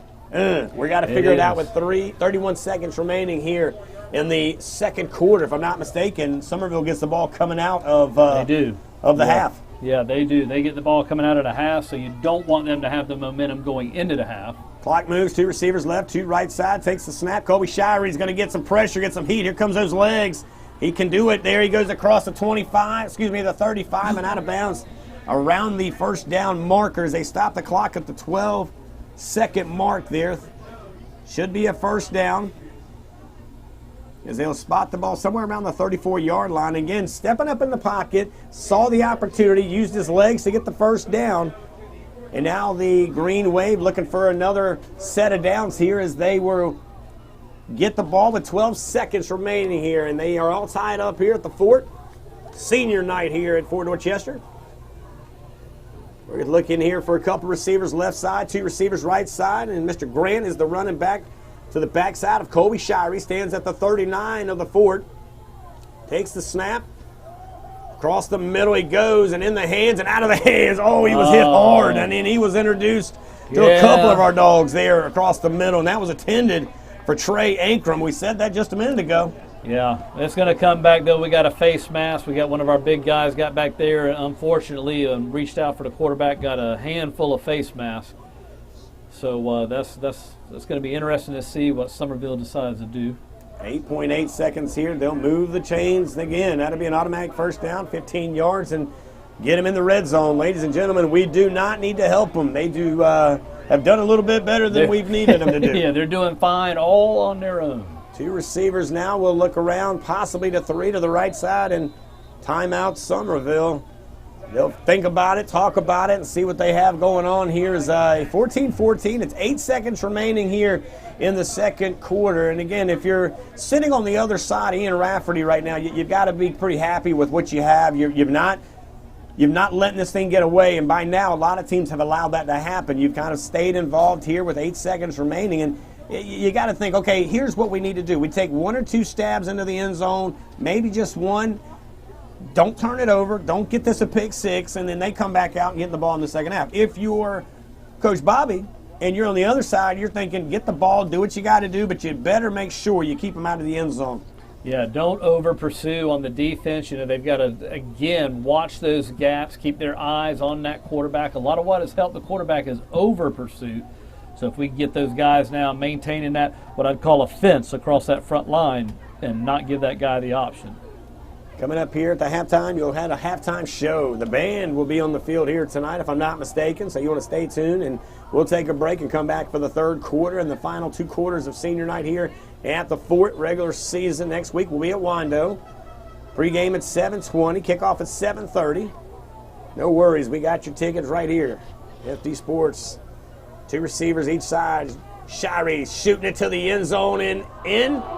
I believe, possibly, we'll see if they're going to give it to him. They give it to him. They did, and a fade route to the back right corner, and Summerville takes the lead for the first time tonight, and that's Christian Collin, a senior, 5'9", 185, and somehow, some way, our defensive back, our safety, whoever's on that far side, allowed him to get behind him, and that's all that Mr. Shirey needed. And again, we talk about his legs, but his arms on that one put it on the money. Yeah, he did. That was an absolutely beautiful throw. I mean, you got to give it to the guy. He put it dead on the money where it had to be, where only his guy could get it. Our guy did not have a shot at it. And beautifully thrown ball, great catch. Here's the snap, the kick, and it's up, and it's good. And like that, for the first time tonight, Summerville takes the lead, 21-14.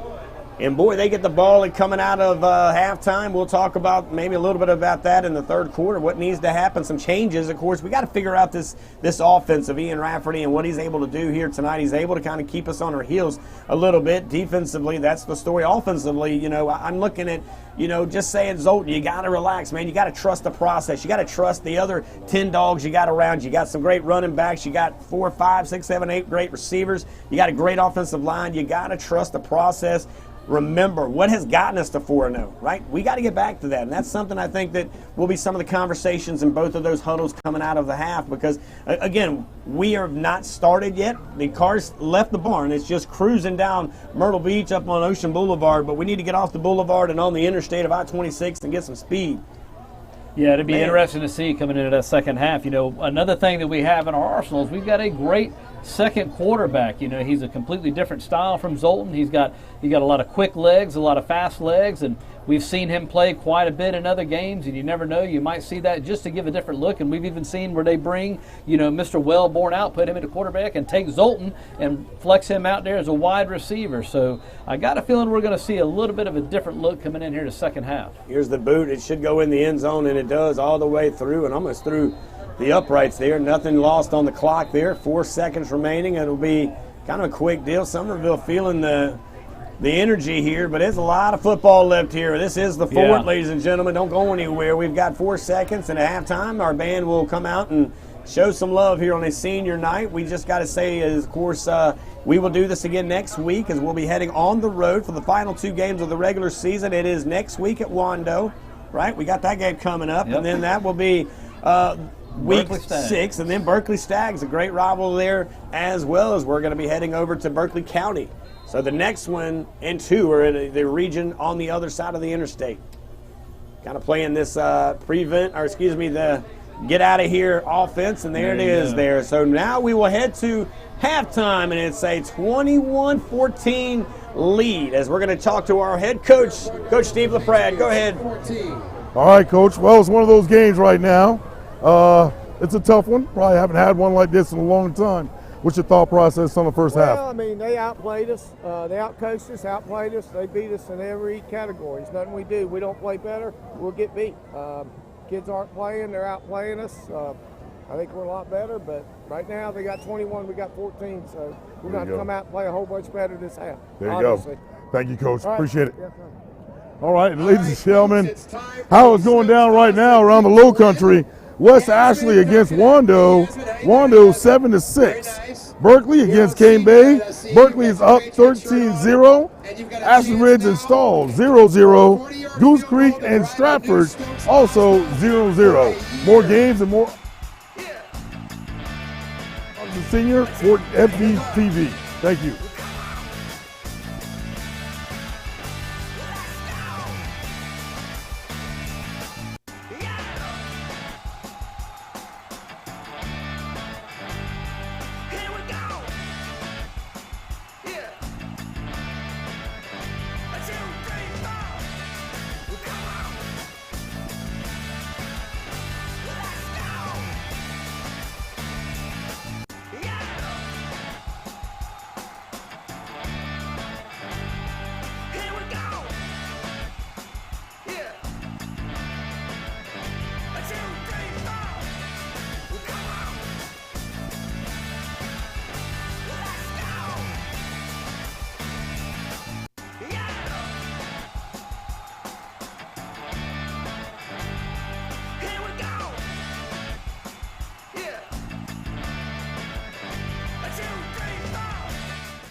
That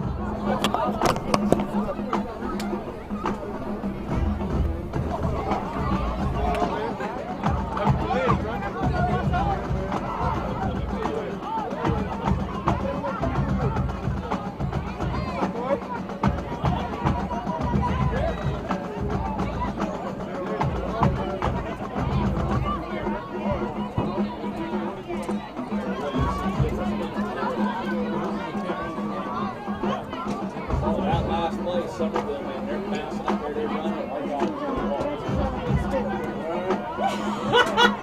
You know why? Because that means we finish. Go, go, go.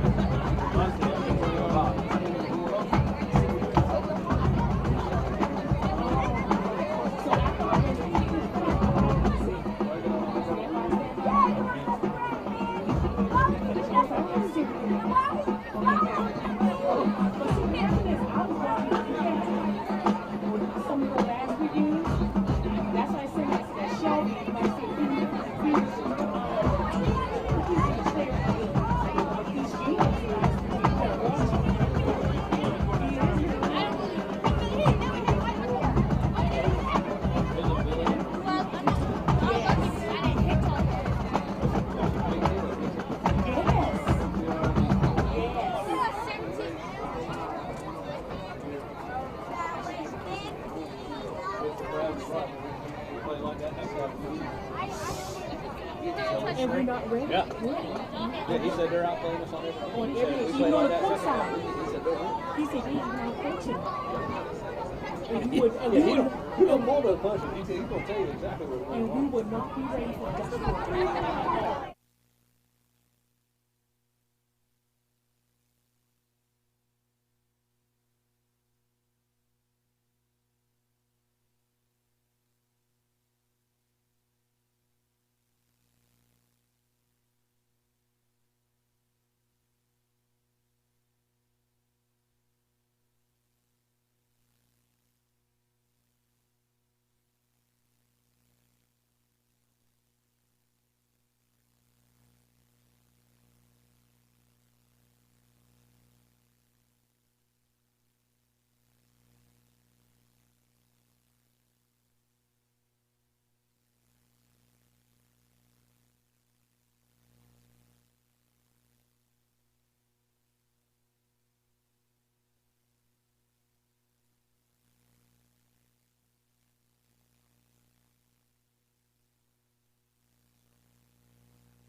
Ladies and gentlemen, clap your hands in the stands for your Fort Dorchester Marching Patriots. And we'd like to wish the Marching Patriots well as they move forward through this season like no other. Best of luck, and again, a big congratulations to all of the seniors.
Can you hear me okay? How's that sound? You don't have it? Keep it in yourself.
Hey, welcome back, everybody. I'm Rich Young alongside Eddie Tilley here on a beautiful Friday night. It is our final regular season game here, of course, at the Fort as we trail 21-14 heading into the third quarter. Of course, Summerville, the Greenwave, it's a rivalry that dates way back when, and of course, everybody's got a story, but we want the story tonight to go our way, Eddie, as we kind of look around, and this is uncharted waters, but I said this while everybody was watching halftime. I was talking to you guys up here, and it was, let's find out the character of what we're made of, because our back are against the wall. We're going to come off this porch like some big dogs, or we're going to, well, tuck your tail and run. And I mean, that's what we saw towards the end of the first half. You know, we saw Summerville going off the field. They were standing tall and proud, and our guys kind of had the tails tucked between the legs. And Coach LaPrade told you right there at the end of the first half, hey, we're being outplayed, we're being outcoached. He said, and if we play like that this half, we're not going to win this game. So I guarantee, you know, in my family, when somebody gets a little bit out of line, needs an attitude adjustment, we have what we call a come to Jesus meeting. And I got a feeling the halftime was a come to Jesus meeting for the Fort Dorchester Patriots. So it'd be interesting to see how they respond, because like you say, Richie, it is about the character and integrity. The real test of a great team is when you can go into halftime losing like they are right now, and then come out and you play your game. You decide you are going to play like the team that you are and be a successful team.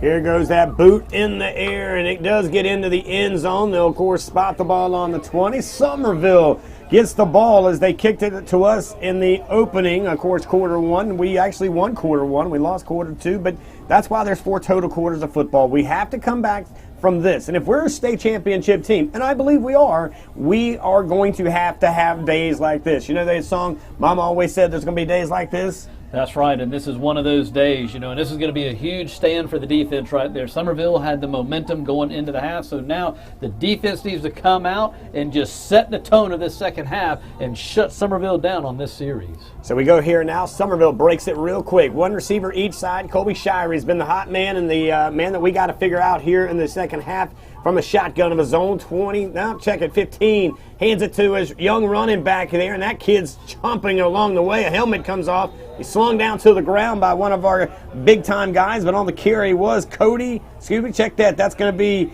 Mr. Christian Grant.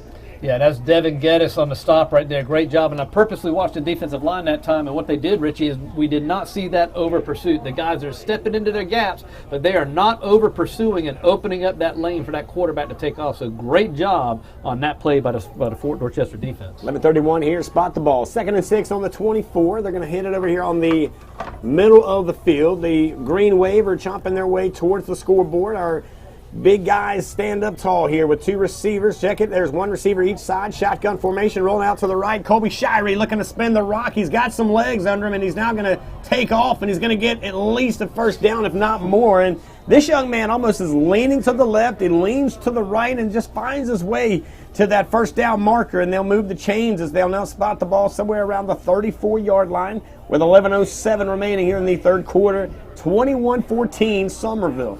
Yeah, good job of Khalid Gaston coming up, making that stop out in the open field like that. He does, Richie. That young man has got some legs. He's got some moves. And a little bit of frustration for the defense, but it's okay. You know, it's a first down. That's all right. Another set of downs, but we can make the stop right here. Here they go now. 3 receivers left side, 1 to the right side. They spot the ball on the right hash mark, 33-yard line. Shotgun formation. Mr. Grant's to the right side of Colby Shirey. Shotgun. He's going to keep it. Up the middle he goes, and he's got the legs moving to the 41-yard line. And once again, this kid is coming up through the middle. We've got to find it somewhere with our linebackers. Have got to pinch those inside tackles and guards and shoot through, because that's where the money man is getting his moves from. That's where he's getting across and getting into, I would say, favorable conditions. Yeah, that was a good job of Justin McElveen that time making the stop. But again, that quarterback is so disruptive and does such a great job of reading the defense. He's got plenty of time when he's sitting back there, and he kind of draws our defense in. And when those big guys get too deep in that backfield, he's got the legs to make some moves. 2 receivers right side, 1 left side first. Nope, check that. 2nd and 1. They were just a yard shy. Man in motion. And some confusion there. They do pitch it out. It hits the ground. Did we get the ball?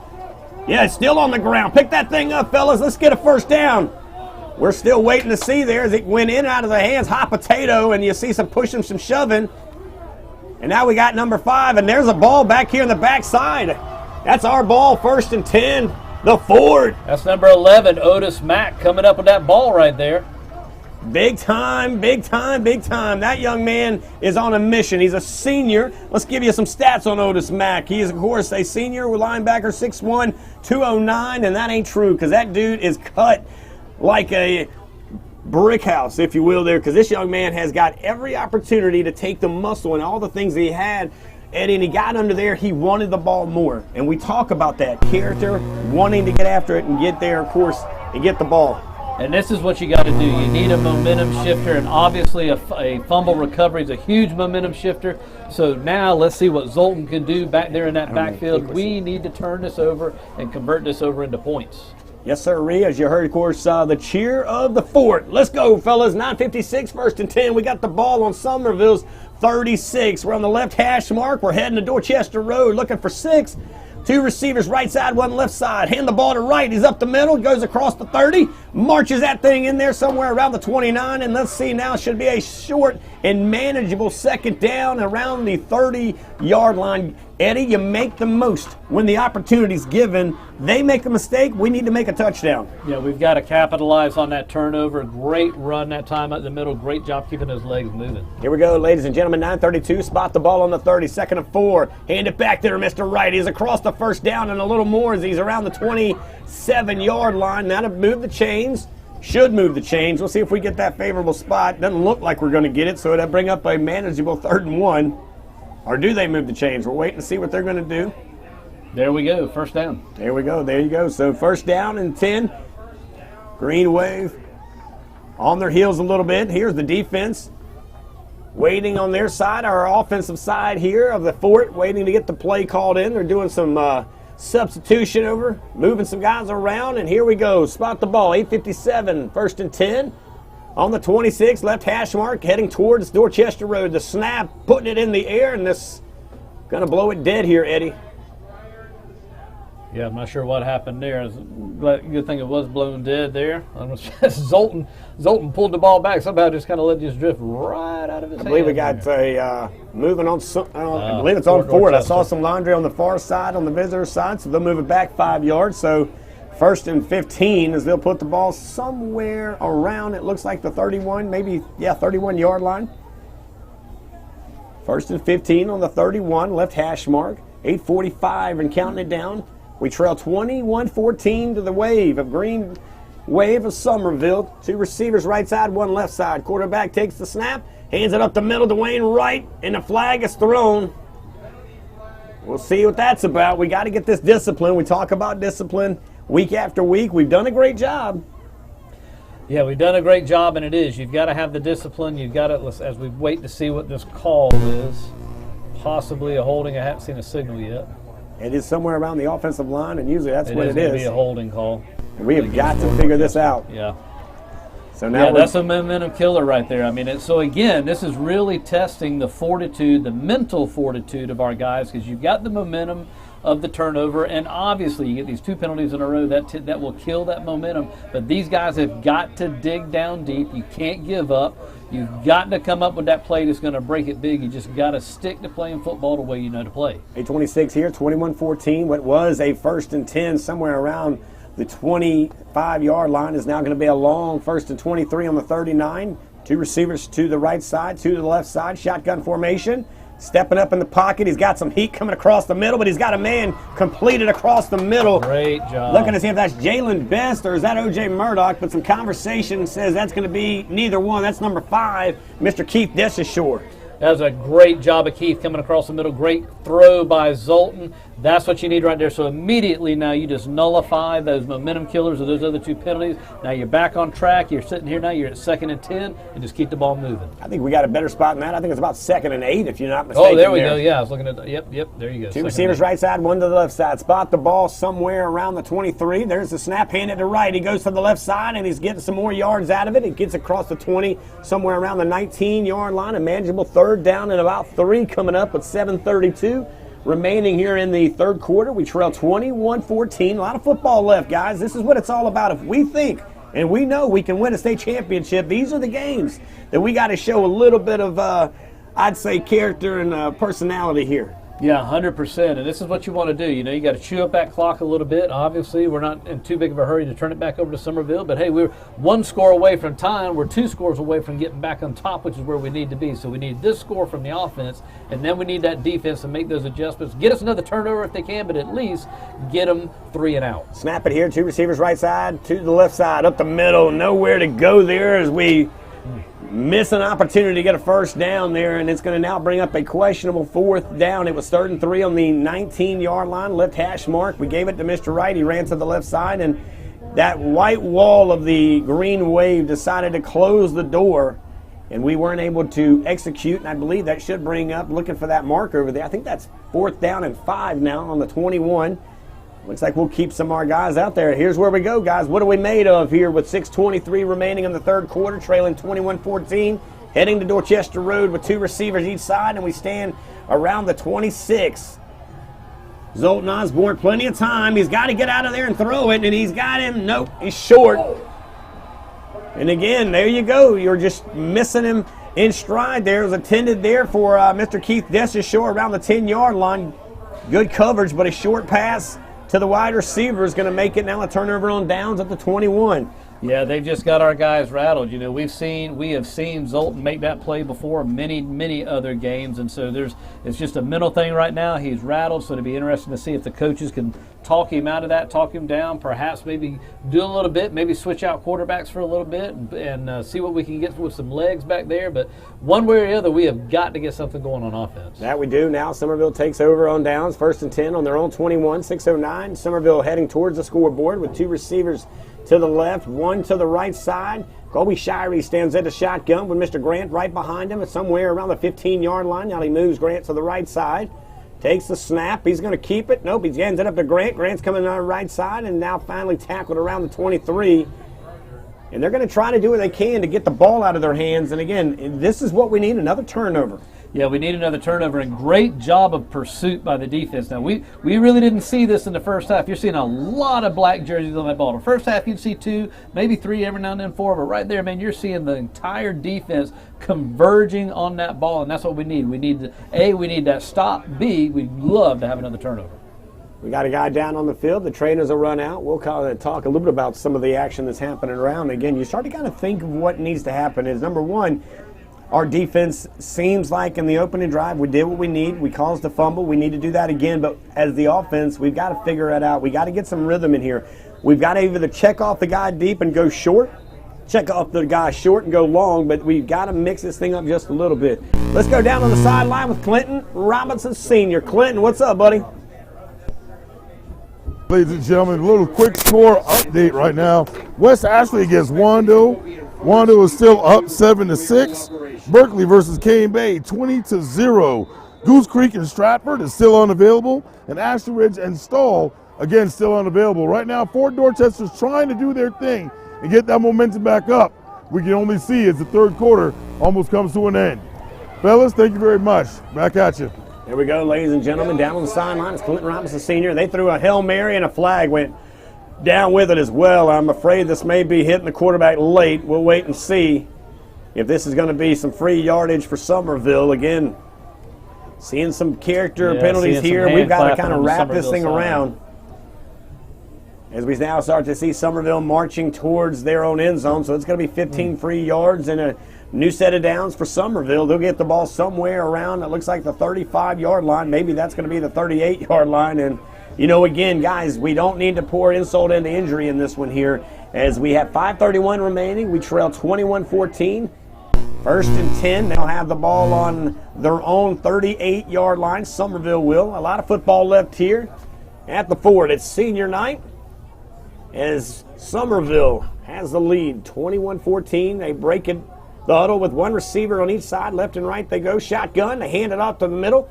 Here he is, the young man, 22, who's going to run up the middle, get some positive yards, and he's kind of been that guy, Mr. Christian Grant. He's a junior, 5'8", 165. Use that small, I'd say, structure, if you will, to kind of get under some of our big guys rather than run over them. He's going to get under them, and he gets a couple of yards there. We'll give him a credit for 3. 2nd and 7 on the right hash mark on the 42. That's Justin McElveen on the stop again there. Great job by Justin. He's really doing a good job of again, keeping his eyes back there in the backfield, watching that ball. And right now this is a huge series for Fort Dorchester right here. We really need to get to stop. 4:51 and counting it down. One receiver to the left, one to the right. Shotgun formation. Colby Shirey takes the snap, hands it off to Mr. Grant. He runs up the middle. Not much there, and that's probably one of our best tonight of stopping that cat when he starts to get a little bit of momentum. They get him at the line of scrimmage. That might have been a loss of one. It should bring up a long third down for the Fort here, and we need to stance Hall, and now Summerville's got a young man that's down. Yeah, that's big DJ Watson that stepped into that gap, plugged that hole up, and was the initiator of stopping that play there. And again, great pursuit by Fort Dorchester of getting all hands to the football, making a stop and getting that pushed back for a little bit of maybe back to the line of scrimmage, maybe a little bit of a loss. Looks like Summerville's center there going down there. Of course, he's a senior. Jonas Long's been one of those big guys on the front line, 6'5", 275. Man, I tell you what, we talk about important positions on a football team. That center is kind of like one of the most. He's kind of a foundation layer, if you will, on the offensive line, and to have him on the sideline is definitely changes a little bit as they'll have to move some guys around and put a few new guys in position to snap the ball to Colby Shirey, who's been the hot hand tonight for Summerville. They come up now, 3rd and 7, ball on the 42, the right hash mark. Got one receiver, check it, two each side. Shirey at his own 38. Steps back, slinging the rock to the right side, and he's got a man. Let's see if he caught it. Not thinking he did. And that'll bring up a 4th down. A great job. The defense again. Great job by the defense. This is what we like. Two in a row. That's we got right. a turnover on downs now. And then, of course, we did get the fumble, if you will. Yeah, that was a great job by the defense. Good stance. We had that one unsportsmanlike conduct, but that's okay. Again, just like with the offense, the offense had a couple of momentum killers. They came back with a big play. So hopefully we're going to get some good field position here. Summerville's punter has not been getting his foot on that ball very good tonight. So let's hope for a nice little maybe short shank right here. Give us some good field position for our second offensive possession. Keith Desishore is the man back to get this one here. Alex Hendemer is going to be the guy down there that is going to be kicking it. No, it's a fake there, and he gets it to 12, and just like that, a first down for Summerville to the 40. He's across the 30 to the 20, 15, 5, 4, 3, 2, 1. Touchdown, Summerville. Touchdown, number 12, Michael Jenkins on the fake. Boy, oh boy, did we not scoop that one out, because that, my friends, now puts it a 27-14 lead for Summerville. Yeah, I hate to see that. I thought that was going to happen in the first half, and it didn't. I was glad it didn't, but boy, if it didn't right there. And that was just good execution. And now it is really going to be at Fort Dorchester is really going to have to dig in deep. This is a 2-score deficit now with plenty of time. We have got plenty of time to put points on the board, but right now is when Fort Dorchester's got to make that decision. They've got to make that switch mentally. They got to play tough. No doubt they do. It's a 27-14 lead for Summerville. The fake punt went for 6 there, and now they, of course, have the lead with 3:58. Here's the snap, the punt, the boot, and it's up, and it's a good one. So now Gage Lewis is going to get an extra point up there, as that will make it 28-14. And, again, we talk about some of these things that are happening here tonight, and it's an unfamiliar territory for us. We have yet to be down, number one. Number two, we haven't given up in as many points in this aspect almost across the year. Yeah. This is. I think this is taking all of us by shock right now, and of course we're watching the sideline. When you look at the sideline, you're also seeing a sideline that we haven't seen all year. So you've got players trying to keep other players up. You got some players that you can see obviously they're just in a funk right now, and somebody has got to help get them out of that. But again, this is where the coaching and the playing, they've all got to come together perfectly. We know Coach LaPrade is a phenomenal coach, so whatever he's got in his bag, he's going to pull it out, and he's going to try to encourage these guys and get them in a position to get back on top in this game. Coach was just out there on the sideline having a conversation with the referees. Maybe didn't like maybe there was something going on with that fake punt there, but nevertheless, we're looking at a 28-14, 3:58 remaining here in the third quarter. Plenty of football, guys. Again, it is what it is here. We've known to put up a handful of points at one time. Just remember that, as we know that this is the team that is very hungry on the other side. It's a rivalry game. A lot on the line tonight. Winner will win the region. They'll win to be able to play at home for quite some time if they keep winning as well. So there's just a lot more when you get a team this close with this much tradition and history between the two of them. As here comes the kick. Toe meets leather, and it meets the end zone. As that'll be another touchback, and we'll start on our own 20, Eddie. But out of bounds. You know, you look at this game, and again, we'll find out. There's, of course, the penalty. I believe it went out of bounds before it got into the end zone. Yeah, kick went out of bounds, so hey, we'll get a little bit of extra yardage right there. So now we really need this offense to step up. And I know it's tough on these guys. Again, like you say, they haven't been here before, and not only have they not been here, but Summerville is a team. Summerville is a caliber of team. They're smelling blood in the water right now. They're smelling the blood in the water, and you can see it. They are jacked up right now. So that can help be even more conducive on this side of the ball for these guys kind of getting down. So they're going to have to really dig down deep. We got a lot of young guys out there, but we got a lot of seniors out there as well. We got some good leadership, and right now is where we need to see that leadership rise to the top. No doubt about it. I'm Rich Yelma alongside Eddie Tilley here on FD Sports TV. A beautiful night for football. Friday night lights here at the Fort. Final home game of the regular season as we break the huddle. 2 receivers right side, 1 left side. Handed to Mr. Wright up the middle. He'll charge in and he'll drag a few of those white jerseys with him for about 5 yards for a free ride across the 40 to the 41. Yeah, good job. Again, good job of running. You know, we're doing a great job of running the ball, and you love that. Unfortunately, we are falling into that time of the game where we're not going to be able to keep chewing up and eating up clock. So there's going to have to be that good combination of the running, which obviously you have to have that established so you can get that good pass play out there. And we know Zoltan can throw that ball on a dime. Got to get him in some rhythm here as we've got 2 receivers right side, 1 left side. We're going to break out there. Mr. Wright. So now we got 2 on each side from the shotgun at his own 35. Sling the rock across the middle, intended for 17. Of course, that's going to be an incomplete pass, and not sure what happened with Demetrius McKelvey there, the wide receiver, 6'5", 217. But somewhere there was some miscommunication across the middle. That's usually an easy catch and pitch and catch, if you will. A little baseball terminology here on a Friday night, but now that'll bring up a manageable 3rd down and 4 on the 41 we are. Left hash mark, marching towards Dorchester Road here in the game of the week for many, and it's always the game of the week here at the Fort. Takes the snap, looks over here to our side, and it's O.J. Murdoch. Let's get the kid to the 1st down and a lot more. He's dancing across to the 50. Give it to the 45, and he now sticks out of bounds on a late hit. Not going to get the call, but he is going to get knocked out of bounds around the 34, maybe 30. Yeah, about the 34-yard line. We'll see where they spot him, Eddie. That was a great play right there. Great job by the linemen and your other receivers getting downfield and setting up the blocks. That was a fantastic looking play right there. A lot of great momentum shift right there. The guys, I mean, you could just tell everybody dug deep for that. They had to have that 1st down, and they did it. O.J. Washington there ran out of his shoes as he was running so fast. You got to love it there with 3:10 remaining. 28-14, the lead for Summerville, but we're charging towards the end zone as we head to Dorchester Road here in the 3rd quarter. 2 receivers each side, shotgun formation at the Summerville 42. Left side of him is going to be Mr. Wright, slinging the rock. May got her wet. No, he got to hold that one. That's a holding, and that's going to come back either way. As he was beat around by one of the big men from Summerville, one of our offensive linemen decided to pull him back to him, and right in front of the white hat, that's not going to go far without a flag. Yeah, that's one thing you don't want to do. Anytime you see that jersey pull away and anytime you're in front of the man with the white hat, that's always going to come back. That'll move it down now. What was 1st and 10 will now be 1st and 15. Somewhere around the 41. 46, never mind. We'll move it to the 46. Still 1st and a handful of yards here. We've been here before. Let's continue to move the ball in the right direction. They look down at their bands for the plays. They'll line up on the field. Still haven't said Jalen Best's name. We've got to get that young cat into the game as well. We've got 2 receivers to the left side, 1 to the right side. To the left side is Mr. Wright. The running back stands, check it to the right side. Zoltan steps up in the pocket. He's going to sling the rock. He's got 5, and he's got it.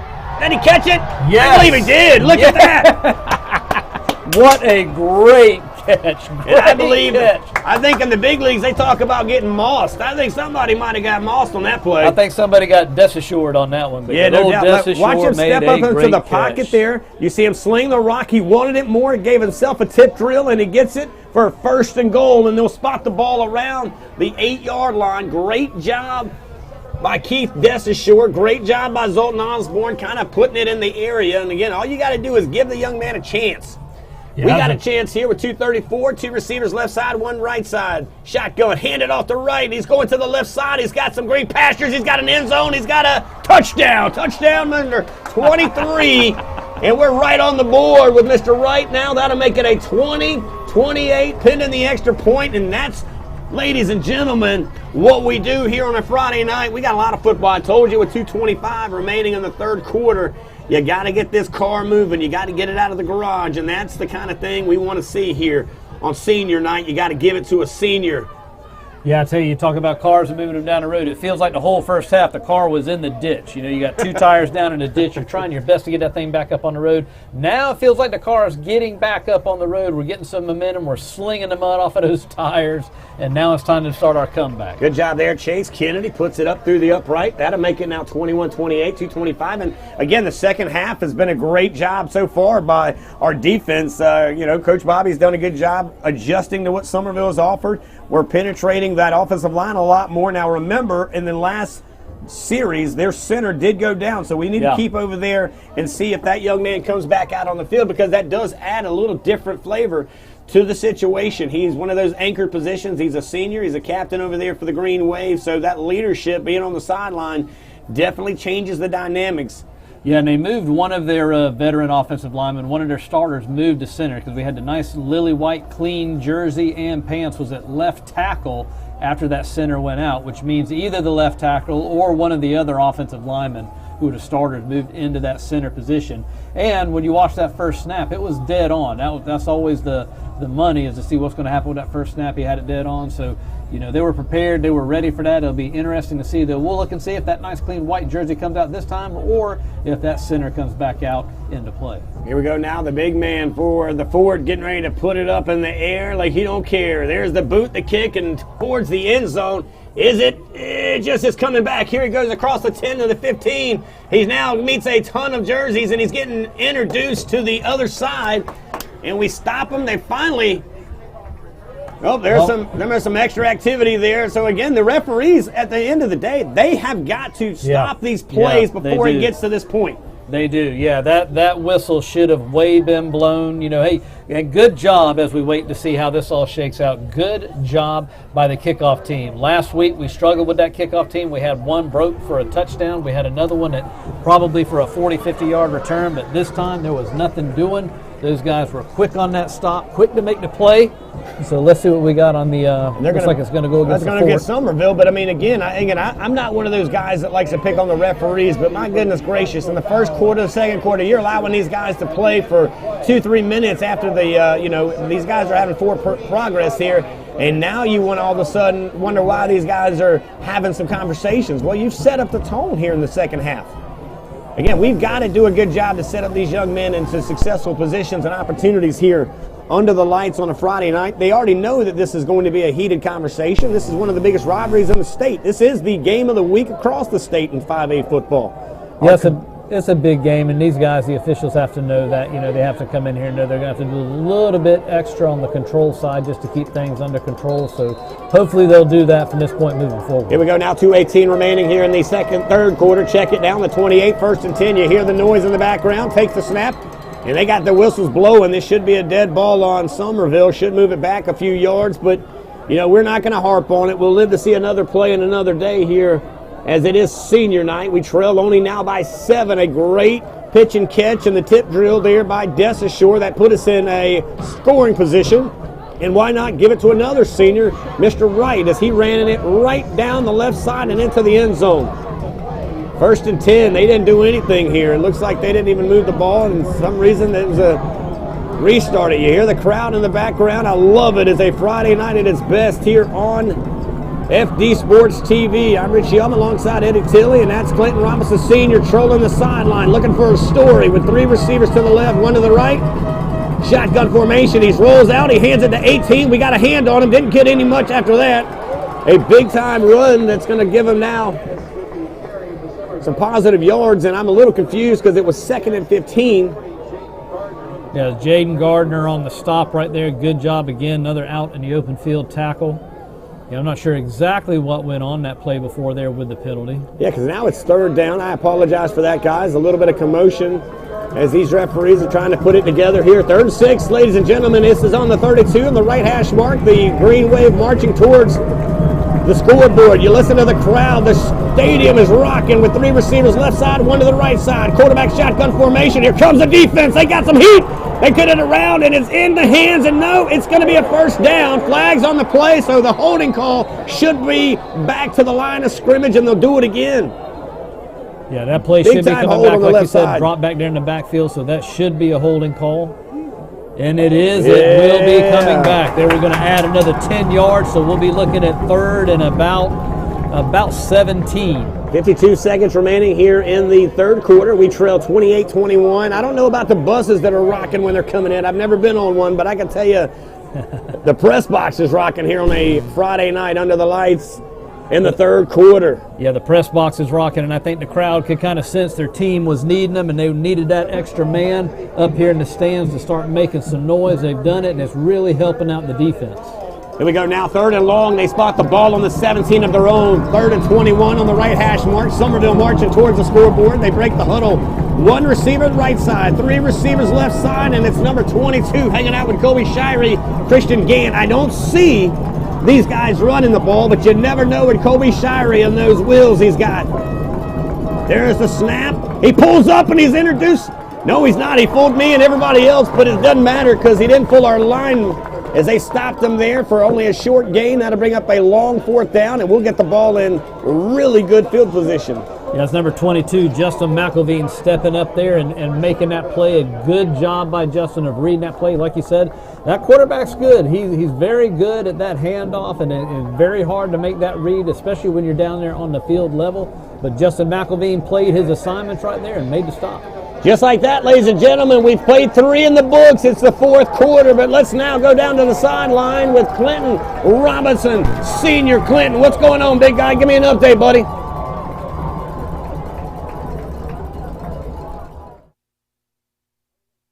He's not ready.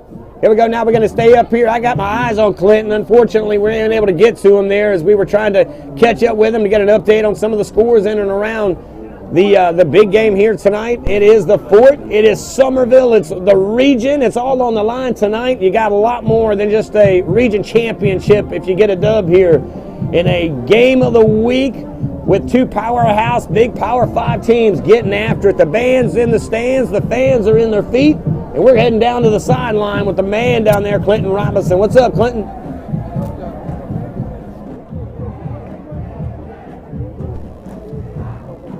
All right, ladies and gentlemen. Hey, well, the momentum down here on Fort Dorchester's sideline has definitely changed. And while that's happening, we're looking around the scores of the Low Country. Right now, West Ashley is still down 7-6 against Wando. Berkeley is up on Cane Bay 20-0. And the rest of the scores, unfortunately, are not available. But I tell you what is available. These guys on the sidelines pumping it up and trying to go for one more run. Back to you guys. Thank you there, of course, Clinton Robinson Sr., our sideline reporter every Friday night as we get the ball back at the 50. Oh, yeah, baby. This is what we wanted when we kicked this thing off at 7:30-ish. I say ish because we had a lot of things happening before the kickoff here on a great night of football. And, I mean, it started off, of course, early as we had a lot of introductions with a lot of our seniors from the band to the football players, to our trainers, to our cheerleaders, you name it. We gave them a love and a shout out here tonight as it has been a great job on all of these men and women that have left their mark here. Of course, Miss Queenia Paller sang the national anthem. Break the huddle here. Under the clock we go. Hand the ball to Mr. Wright. Up the middle he goes. And now we are up on the legs at 35-yard line. 1st and 10 for Dorchester now with the momentum. And they're going to mark him just short of the 35, but they'll move the chains as we spotted at the 36. Yeah, you can sense that momentum has shifted. You know, we were talking about it on the sideline. The momentum has shifted down there. It shifted in the stands. You can feel it in the atmosphere. It is electric, and you can tell something has changed. And these Fort Dorchester Patriots are ready to get some more points on that board. Somebody just hit the red light and said, hey, brother, it's the 4th quarter. We got to go to work. 1 receiver each side. Quarterback stands at the shotgun. Handed off the middle. Mr. Wright going to the right side. He's getting about 3 on the carry. He goes across across the 35 to the 33-yard line. That'll be a pickup of 3, 2nd down and 7. 11-15 as we trail 21-28 here in the 4th quarter. Yeah, and you know, we've got plenty of time now. Once you make that shift, once these guys now, they've gotten back on top, you can see on the sideline, you know, the attitudes, everything is up, and now everybody's starting to play a little bit sharper, a little bit crisper. Plenty of time. Now the defense gets a little bit of a breather and a break while the offense goes down and gets some more points on the board. Summerville with their hands on their hips on the defensive side. 10:48, counting it down here in the 4th quarter. It's 28-21. Summerville with the lead. 2 receivers to the left, to the right. Osborne takes the snap. We're handing it up the middle. Big time tackle there. I'm going to give some love to number 8 over there at Summerville. That big cat is, of course, Mr. Cornell Jones. He's a defensive lineman, 6'3", 275. Waited his time to be a starter, I know, over there, and has had a pretty good season so far. We got to put some pads on that cat for sure, as now it is a big 3rd down. 3rd and 5 on the right side of the 31. Heading to the scoreboard, 1 receiver each side, shotgun formation. We got him to jump. Yes, sir, Reed. Give us 3-5, and that'll give us a first down. That'll give us a first down. Man, Eddie, it's getting excited in the booth. I can only imagine down on the sideline. Got to make sure Clinton ain't down there running the chains or maybe even coaching. That cat down there, you can see him getting after it. Yeah, you could even hear Clinton's voice, man. He was excited on that last little sideline report we got from him. Down there, we'll give a shout out to Miss Keisha, who's down there keeping Clinton straight. She is the right-hand first lady down there helping him out on the sideline. Here we go as we break the huddle. 2 receivers on the left, 2 to the right. Jalen Best is on the left side. The young man has been a big clutch go-to kind of guy. Shotgun formation to the right side. It's Mr. Wright. Zoltan Osborne going to stand at the 32 of the wave. First down, throw it to the right side. Completion to the 25. He's got steel legs going at the 20, 15, 5, 4, 3, 2, 1. Touchdown! Touchdown, O.J. Washington! Just like that, ladies and gentlemen, we're 1 point away from tying it up with 9:35 in the 4th quarter. This is how a championship team plays right here. What a great experience for Fort Dorchester to see what it's like to go down 2 scores, battle your way back, fight your way back, shift your mental attitude, play ball the way you know how to play, and now this ball is rolling downhill, and I don't think Summerville's going to be able to stop it. Oh, we can only hope, but here comes the ball, the snap, the hold, it's up, and it's good. Love the energy and I love that senior moment, and that was brought to you by O.J. Washington. 6'1", $186. He's 5-star from here to there and everywhere. He ought to be on a college campus this time next year. Don't miss the golden opportunity to take a young man that just refuses to go down. He came in being our leading receiver tonight with 13 catches, 346 yards, and 4 touchdowns. We knew that he had to get in the middle of things. And just remember, we haven't heard the name because he's been a great blocker tonight. That is Jalen Best. He has given his best at other positions, and that shows, I think, a lot of character in that young man. And I hate not calling his name because it's hard for us to call the blockers, but that wide receiver has done more, I think, as a blocker tonight than what he's been asked to do sometimes as a receiver because he's only 5'7". Well, and that's the thing, when you're watching Fort Dorchester and you guys are seeing it on your screen, whenever you see that receiver catch that ball, what you see is these other receivers turning and making the blocks, those downfield blocks. That is what gives you the extra yardage. And you're watching your offensive linemen. When you're hitting that short pass in the flat, you're seeing those offensive linemen get down there and get in that secondary as well as we line up for this kick into Summerville. Here we go, ladies and gentlemen. Spot the ball, kick the ball, put it in the end zone, and shoot the dart. Because it's not coming back this time, as we'll put him on the 20. And I got to tell you, you love our friend Mo. Well, to you, it's momentum, but we love it never to do. Mo is the man, and right now, Mo is our friend, and we are loving us some Mo right now. It's going to be exciting to see defense back out there now. They've got some fresh legs. They get a good, nice rest on that sideline. It's going to be exciting. We'll see us get a nice 3 and out here, and then we can pull Summerville's defense back out because they had their hands on their hips for that last series, so we need to get them back out there as quick as we can. The only thing they've got us on is a trick play here. Here comes the Fort. We need a stop here and get in the end zone. 9:35, counting it down in the 4th. Kobe Shirey stands at his own 14. 2 receivers, check it, 3 to the left, 1 to the right. Running back to his right side, takes the snap. He's going to keep it. Oh, he's going to pay for it this time. Ladies and gentlemen, I introduce you to the Ford defense tonight as we just put a stamp on that one.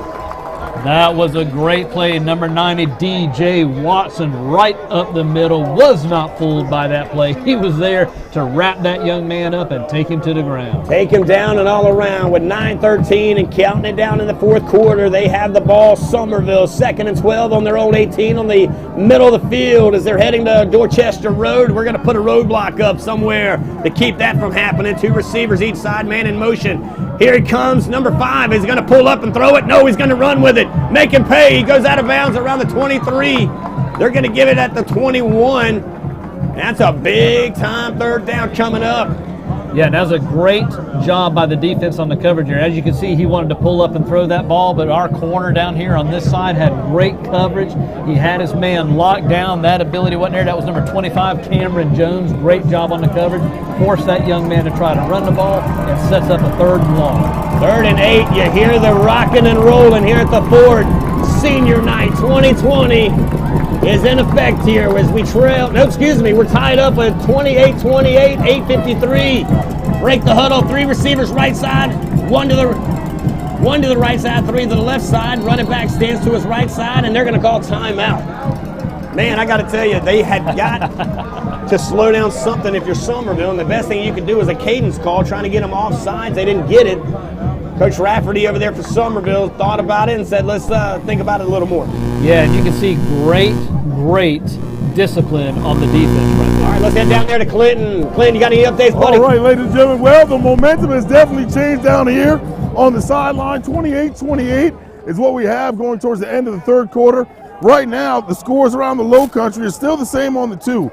West Ashley and Wando. Wando still up 7-6. Berkeley versus Cane Bay, 20-0. All the way with Berkeley. Something going on the sideline with number 33 having to stretch out. I'm thinking it's cramping going on, gentlemen, so I know they have to stay hydrated. But hey, let's stay tuned and see what goes on. 28-28, going into the end of the 3rd. All right, Clint, thanks for the update. 8:53, it's 3rd and 8. On the 22, they mark the ball on the right hash mark. Summerville breaks the huddle. 1 receiver left side, 2 receivers right side. Shirey, the quarterback for the Wave, stands at his own 12-yard line. Check that, the 17-yard line. A bad snap, hits the ground. He picks it up. He's introduced.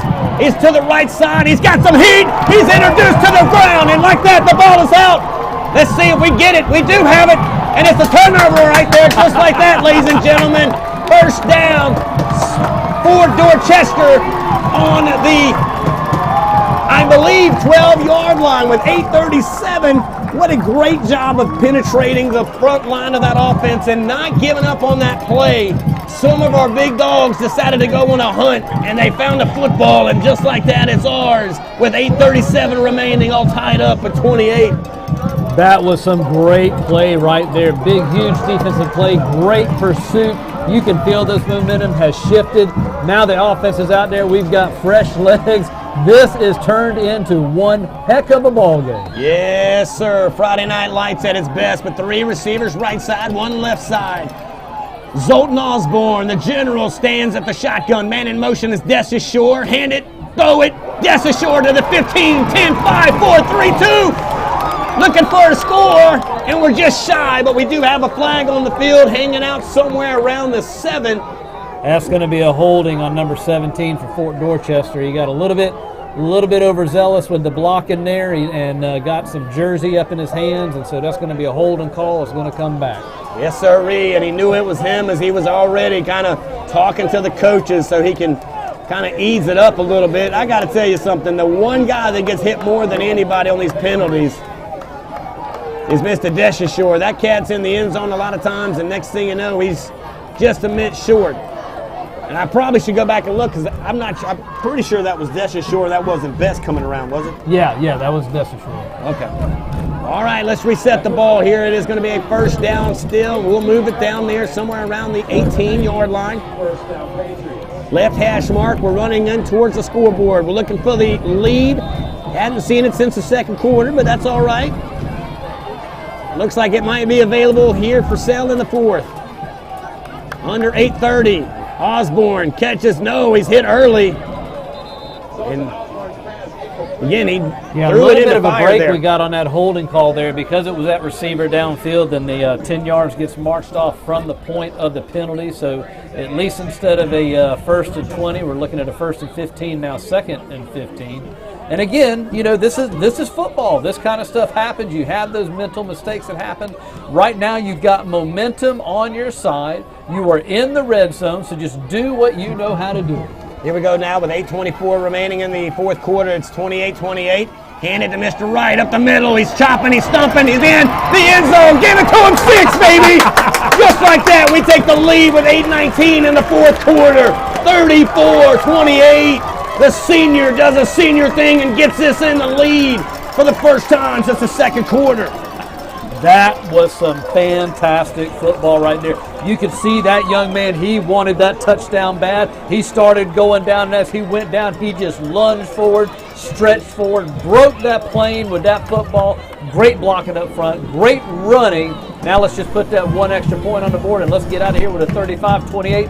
Kick that ball off and let our defense do their thing. Trey Ryan with the hold. Number 7 kicking it up towards the lights, and in the uprights it goes. Number 7, that is Chase Kennedy, is all in for one extra point. For now, we have a 35-28 lead with 8:19 remaining. What an exciting second half. I don't know what coming to Jesus meeting he had, but I'm going to start to send Coach to my house to talk to my kids because I need a little bit of that at my house.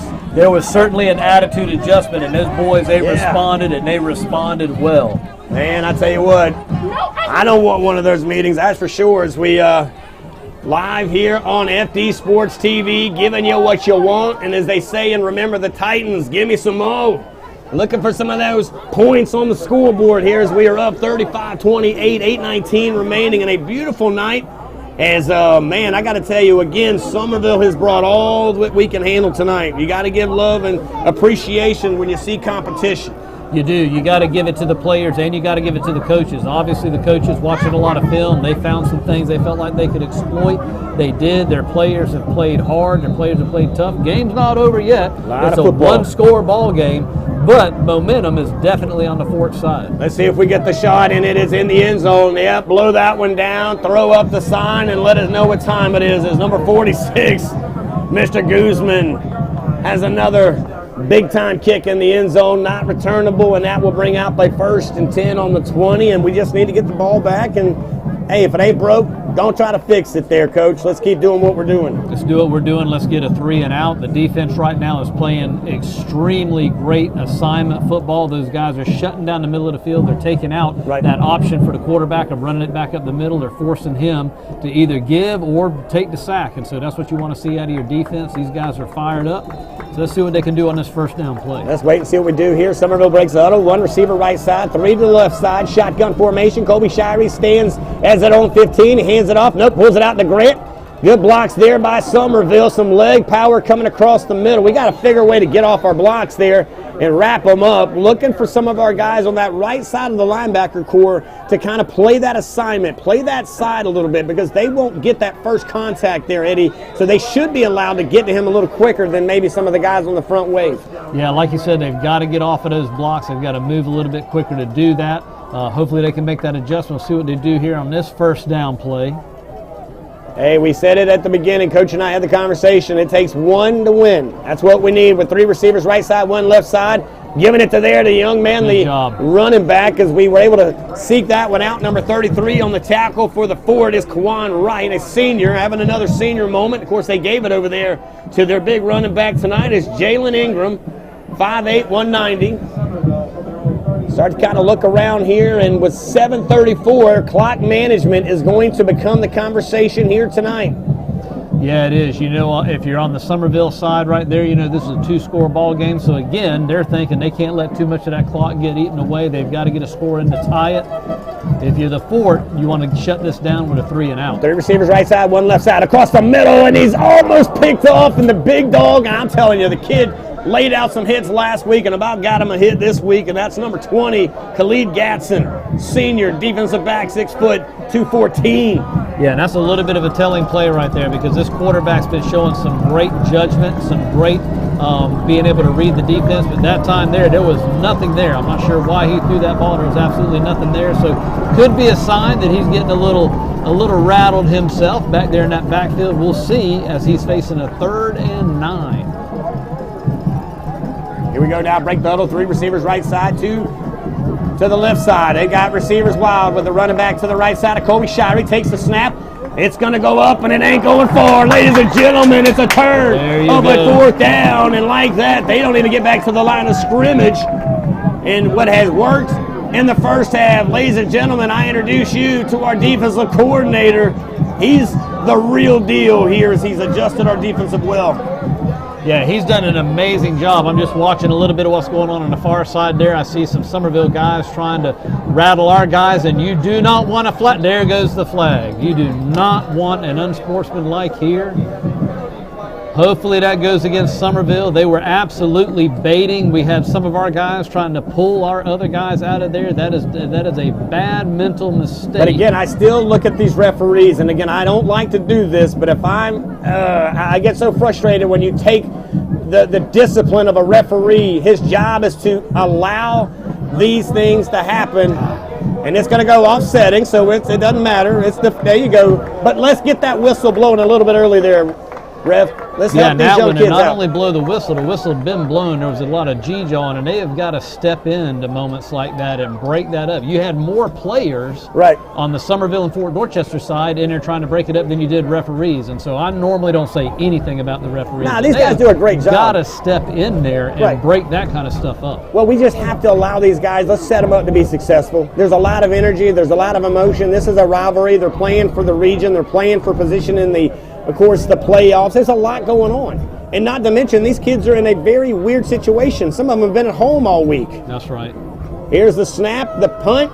It's going to go all the way, and a fair catch in the hands. Thank you, big man. Of course, that is going to be Desashore. He's got those $1 million hands as he catches it somewhere around the 36, and with 6:38 remaining, 35-28. It's the Fort heading towards the scoreboard, Eddie.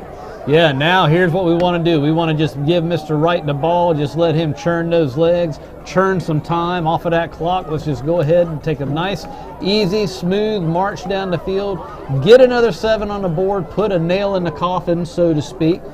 Games can always turn around, but right now this is about clock and ball control. Yeah, here we go now as we break the huddle with one receiver each side. They'll hand it up the middle. Why not feed it to Dwayne Wright? They can't figure him out. He'll drag about 2 or 3 for an Uber ride to the 41. Right side he falls, and that'll give us 3 yards, and we'll still do the one thing we need to do, and that's keep that clock moving. That's right. You've got to eat up the clock. That is the main thing you want to do right here. I mean, the momentum has shifted your way. Running gives you the opportunity to maintain the ball control. Also, you've got somebody like Mr. Wright that can just run that ball like a madman. I mean, I don't know his average tonight, but it's got to be between 4 and 5 yards a carry. Just let him keep doing what he's doing and churn up that clock. Turn the clock as need. 6:04, break the huddle. 2 receivers right side, 1 left side. Here's the handoff. It's Dwayne Wright to the right side, and I think he kind of leaned forward and lost his balance, so give himself credit for the tackle there. It's now 5:52 remaining with a 35-28 lead. We do lose some yards there, back to maybe the line of scrimmage will be around the 38-yard line. This is a big-time 3rd down. We got to get a first one here, guys. Let's keep the movement. Yeah, this is a huge 3rd down play, probably one of the biggest of the night here. 1 receiver left side, 1 right side, shotgun formation at his own 30. To the right side is our running back, Dwayne Wright. Takes the snap. Zoltan going to step up in the pocket. He's got pressure, and he's got to take that sack. And look at that, ladies and gentlemen. Some big-time defense from Aaron Self's defense over there at Summerville, and they put some heat on Zoltan Osborne, and like that with 5:08 remaining, and the clock continues to move. So this could be one of our biggest stops that we asked for tonight, guys. If we haven't asked you for anything, and we've asked you for a lot, but tonight we need this one. Yeah, this is where the defense has really got to step up. This is where, Zoltan got a little rattled there. You got to get rid of that ball. You got to throw it out of bounds towards the receiver over there and just, somehow get that out of your hands and not take that big of a loss, but it happened. So now we need that defense to step up and step up big time. Our boy Chase is back there. He's going to kick this one up, and it's a good little boot to the right side. Fair catch there by Summerville, and they'll get it at the 38 of their own. It'll be 1st and 10. Fair catch there by Summerville's number 18. He's going to be a guy we're going to keep an eye on. He's a running back. He's also a dual threat in multiple positions. Terrence Geddes, senior, 5'9", 170. Yeah, good job on special teams that time. I would dare say that's probably the best punt we've had tonight out of our punt team. So good, nice, deep kick. That's going to help our defense out. We've got Summerville pinned back there around their own 38-yard line, 39-yard line. And now's where we need the big stand. Yep, here we go now as we look at this one. One receiver each side takes the snap, hands it there at the middle. Not today, my friend, as you get all the way to the 40, maybe the 41. Handed it right up the middle. Looking for the number. I'm pretty sure that's going to go to number 22, Christian Grant. He's been their hot hand tonight, 5'8", junior, 165. Yeah, number 40, Jaden Gardner on the stop right there. That's a good job. You know, give them a short couple of yards. They picked up on that. Again, the clock is still moving. That's what we want to see, and we just need the defense to continue to play their game. Terrence Geddes now checking in there, running back. Shirey not liking what he saw. Going to give him an audible at the line. One receiver left side, one right side. 41 is where they spot the ball on the left hash mark. They're heading to Dorchester Road. They give it to that running back. He ain't going to get the first down. He might even get just short there. That's a big time stop for 2nd down. That'll bring up a long 3rd down. And we got a lot of things happening here as we need to get these young men to understand this is a big picture game here. A lot of football left, guys. This is just one of many plays. Yeah, Walk away. Devin Geddes on the stop right there. Great job getting in there. But again, not just Devin Geddes. You've got a whole host of Fort Dorchester guys in there. And again, defense doing a great job of pursuit and getting to the football. This now is a huge 3rd down for our defense as the clock ticks away at 3:15. 3rd and 5 with 43 on left hash mark there. You see 2 receivers left side, 2 right side. Shotgun formation. Shirey takes it, hands it to Grant up the middle. He's got some room, and he busts through for a 1st down. And he wanted the ball as he looked over at his crowd and started to tell them to get on their feet, and he got on his feet. He did, and I'm going to tell you what, if number 93, Devin Geddes, does not get a hold of his jersey, that's 6 points right there. That young man has got some speed, and he was busted a hole wide open up the middle. Now you're starting to see a little momentum going for Summerville with 3:01. They'll get the clock moving as soon as they spot the ball. They're now in the Fort territory on the 43. Left hash mark. They head towards Dorchester Road. 2 receivers each side. Shotgun formation. It's Colby Shirey. To his right side is Terrence Geddes. Moves over now to the left side. And we got whistles blowing. I don't see. Yep, there's a flag on the far side. Illegal procedure. They'll move this one back. Talking about killing a little bit of that momentum with 2:57. And they're going to put that thing somewhere around the 47-yard line. Still looking at the left hash mark. Still heading towards Dorchester Road. And they still trail 35-28. Let's get that roadblock up, fellas. Whatever we got to do, get the ball back with 2:44 remaining. 2 receivers each side. Shirey stands in the shotgun. And the number 18, Terrence Geddes, is running back to the left side of him. Shooting the gaps, handing the ball. No, he keeps it, throws it to the right side, and he incomplete pass, and that, ladies and gentlemen, will bring up a 2nd down, but it'll stop the clock with 2:31 remaining. Just flew it just a little bit high. It was intended for number 5. He's been a guy that we've kept our eye on, and Kamari Hare. This is a good wide receiver. He's a freshman, 5'10", 185.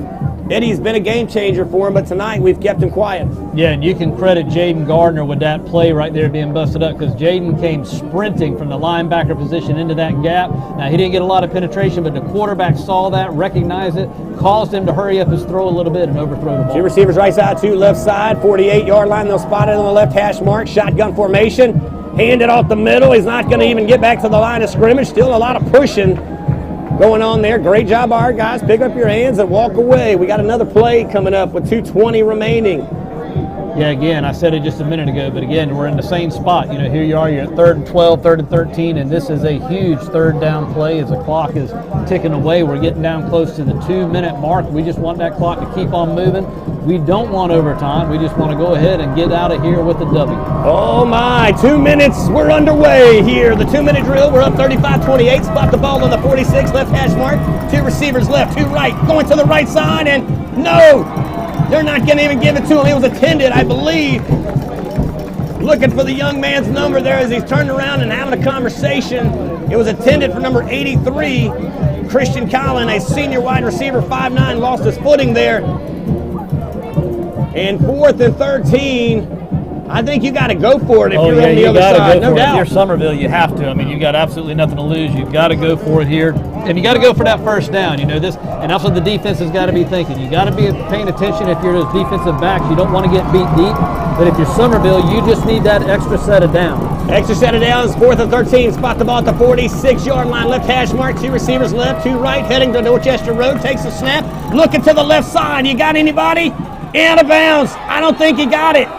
They're going to call it in. Oh, my goodness gracious. Ladies and gentlemen. And that's what I was talking about right there. You got that young man. That's all he wanted was to get on the other side of those sticks and get that extra set of downs. And so, again, he didn't get it. Look at that replay. Boy, if we had a red button or a red flag out there, he totally had no foot. Not an inch, not a toe or a toenail in the end. But, hey, we don't get a chance to debate it. Nope. We're going to live to see it 1st and 10. They spot the ball on the 4:32. They want to pump the clock and get it moving with 1:46. Summerville with the ball, 1st and 10. 35-28. Your Patriots with the lead. Break it down here with you on the 32 to the left side. Again. The clock started, then they stopped it. I think they're going to have to... The motion 101 as we're ready to get the final minute 44 of this game underway. 2 receivers, 3 receivers now to the right, 1 to the left. Man moved. Yep, they're going to get that one. That's coming back. That's a free one, and there's probably some holding going on and a few other things. But 18 decided to get a head start. That's not part of the game, and they'll move them back a few yards. Yeah, there's a lot of stuff going on the officiating tonight. We got the referee starting the clock, stopping the clock. Everybody needs to get their head back in this game. So we got some flags right here. They ask me all the time, what is it like to do what we do? I said, well, if you ever decided to be an air traffic controller, you're about as close as you can get. Exactly what you're looking at right there. Everything happening here on a beautiful Friday night under the lights here at the Fort Senior Night 2020. I want to thank all of our seniors for all you've done for us. Oh, a minute 37. We have the lead 35-28. It is a long 1st and 15. Looking around here, trying to figure out some things. They're adjusting the clock. I think they, because of that start and stop on the previous play, they have to get the clock back adjusted right, so they called up here to the booth. So we've gone from 137 to 144, so now they got the clock back where it needs to be.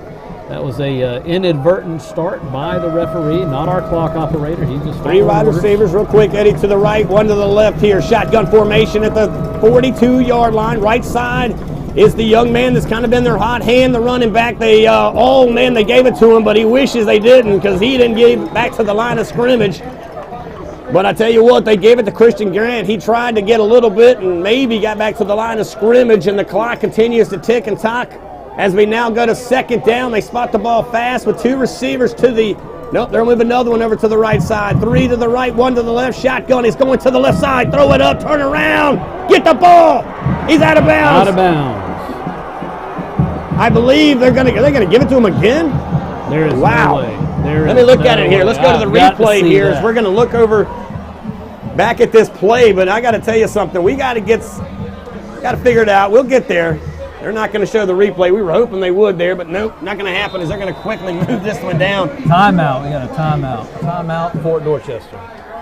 I got a feeling Coach LaPrade might want to have a few words with the officiating team. All I want him to do is let's get one, be done, and go to the next round or the next game or whatever it is here. We just got to finish this one as we are up 35-28. We knew it though. We knew it. We knew this was going to be a dogfight. And again, it's a very good, well-disciplined team on the other side. I spent 14 years over there, so I got a little bit of knowledge about what happens over there on a Monday through Thursday conversation.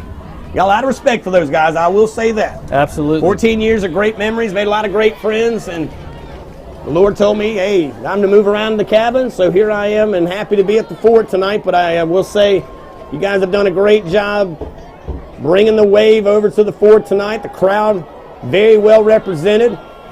Crowd's done good. Players have done good. Great coaching. Great playing. I mean, this is just hard. This is championship football Hey, right Friday here. Night This is Lights. just hard fighting ball right here. Low country and it all football. comes down to this.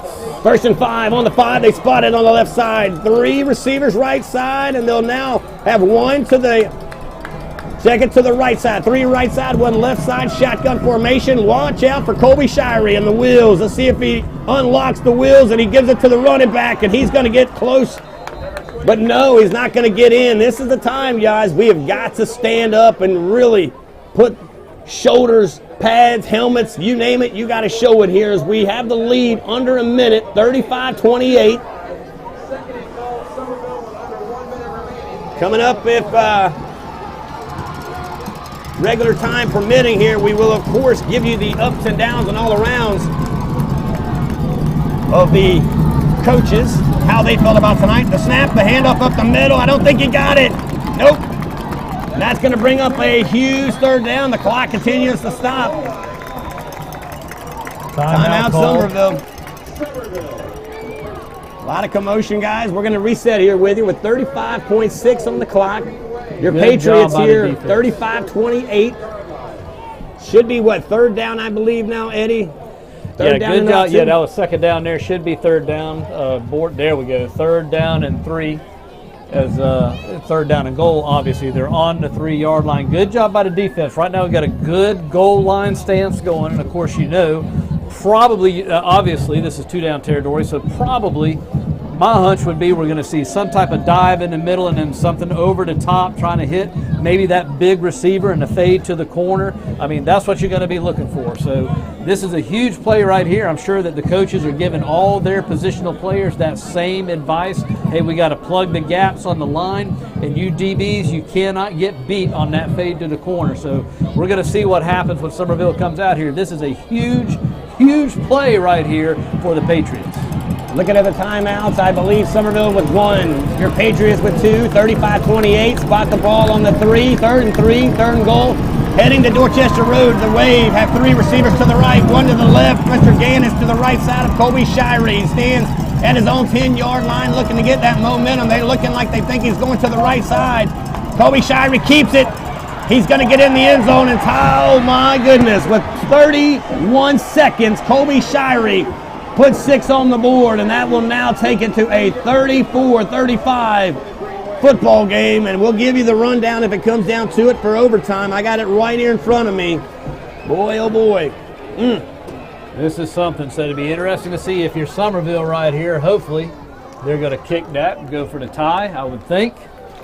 Boy, if But there you was never ever know. time to get some hands on it. Somebody gets a little bit of fire in them. They think they might have something. They might They're go going for it. I think Colby Shirey's out there to go for it. You talking about win big and win on the road. Oh, boy, look at the setup. It's 31 seconds, 35-34 for the win they'll go. Ian Rafferty coming back over here after 14 years and wants to take something with him. Let's see if our seniors, juniors, and anybody else in the black uniforms has anything to say about it. Timeout, Fort Dorchester. They want to get into this one now, as that will break it down to 1 timeout apiece. 35-34. The chess match of coaches will now become a factor here. You know, if I look at things and you put it all in perspective, Colby Shirey probably, without a doubt, has been the biggest weapon they've had tonight. Yes, I've seen a lot of positive out of a few guys. You'll see Trey Ankrum. I thought he had a pretty good catch across the middle. I got to give a huge tip of the cap to, of course, their running back. I thought Christian Grant has done a really good job of doing what he needs to do. The offensive line is kind of, at the first part, kept us in check, but it was the second half of watching some of our big linemen get through, watching our linebackers get back to that assignment football, and the secondary not even giving it a chance. Now, they have made a few catches.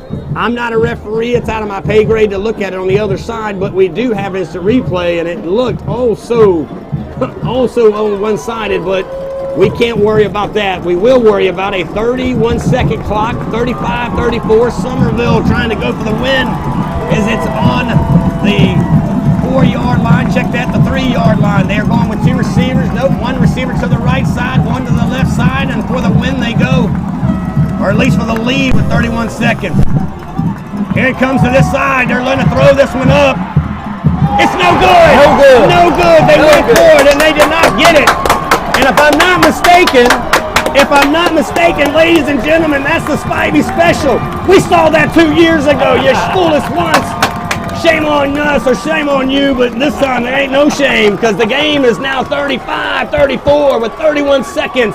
And that should clinch a region title for your Patriots here on senior night. And that, ladies and gentlemen, is exactly what we wanted when we put this schedule together. We knew that it was going to be everything it was going to be, and that's exactly what we saw. Yeah, that's exactly what we saw. Now we can start filling in some teams on those playoff brackets. This is exciting. This is a huge, huge win for Fort Dorchester. And then you know what? This is going to be a great experience coming out of this game. When you look at what a game like this costs you moving into the future, when you get out of here with a W, now the coaches are going to start breaking apart that film because they know teams like Dorman are going to be looking at this game. They're going to be looking at what was it that gave Summerville the edge.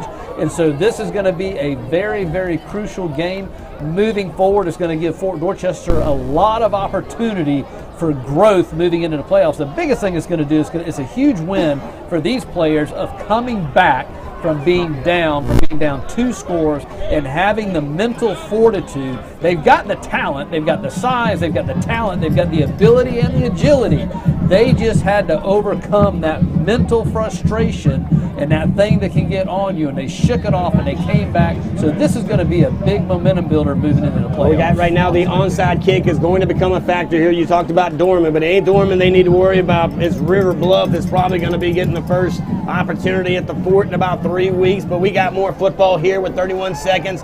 They will bring on the special teams. The hand teams for the Fort come on, and now the kicker is going to be number 37 for Summerville. That's going to be Gage Lewis. He'll set it up somewhere around the left side. He's going to kick it to the right side, and we're looking for some hands. Jalen Vest, McKelvey sitting there, a couple of other big dogs with some big hands. Let's see what we got, ladies and gentlemen. You practice it, you kick it, you get down on it, and we got it. 22 saves it just like that, ladies and gentlemen. Justin McElveen with the touch and the catch, and he does do what he needs to do, and here comes some flags, and that'll probably be a sideline infraction. That's one of those ones you don't mind if you're a coach, I would think, with 30 seconds remaining. Waiting to see what the call is going to be here. Some confusion going on. Coach LaPrade there talking to the offense now as they're going to be probably told, hey, look, here's what you need to do.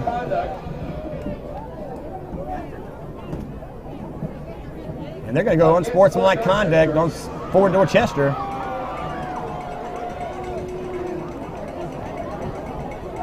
We're not even going to get into it, ladies and gentlemen. We're just going to watch some football. We've got 30 seconds here, and we'll just thank the referees for a great job, and we'll move on to the next week. Don't forget, next week we're going to be right here on FD Sports TV, kicking off pregame at 7:20 at Wando. That's right, that's at Big Time Stadium. Eddie, by the way, there's an elevator. No climbing the stairs. That's what I'm talking about. Big boys like me, we need an elevator. We love an elevator. Yes, Lord, and let me tell you. Here we go now. Spot the ball, and they're going to just do an old friendly get down and all around. Now, Summerville does have one timeout. Toss the ball on the 33. There you go. They, of course, will do what they need to do. You see a lot of the high fives on the front line. Good classmanship there by the players now. You're seeing them there crossing over. That's number 8, Carnell Jones, one of the team captains for Summerville, showing some great sportsmanship there. Love to see you guys. You know, hey, you play hard, you fight hard. But at the end of the day, sportsmanship wins the day. Here we go now. 5, 4, 3, 2, 1. And ladies and gentlemen, let me introduce you to the region champions. We will be home for the first, second, and possibly a little more with that win. And I tell you what, Summerville, you gave us all we could handle tonight. It was a 35-34 victory for your Fort Dorchester Patriots, and it is going to be, and I'm going to give it to him, I think Dwayne Wright gets the player of the game. Absolutely. He's a senior, he's a running back, he's 6 foot, 219, and the Cat ran us to a victory tonight. And just like that, they're not going to let the guys even have much conversation because there's probably just a little bit of he said, she said, so they're going to send them to the left and send them to the right, and they'll probably debate that on social media later on tonight. But A huge win as we now go to 5-0, and we win the region. Oh yeah, what a night to remember. We're waiting for Clinton to catch up with our head coach down there on the field. A good night of winning here. Of course, anytime you pick up a win, it's always a big deal. Yeah, it's always a big deal, and this is just a great win for everybody, great win for the fans.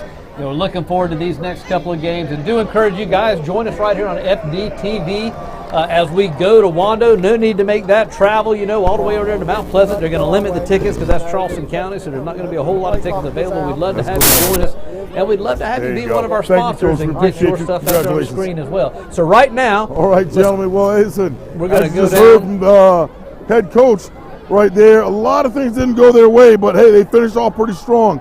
Final scores: West Ashley over Wando 21-14, and Berkeley over Cane Bay 20-0.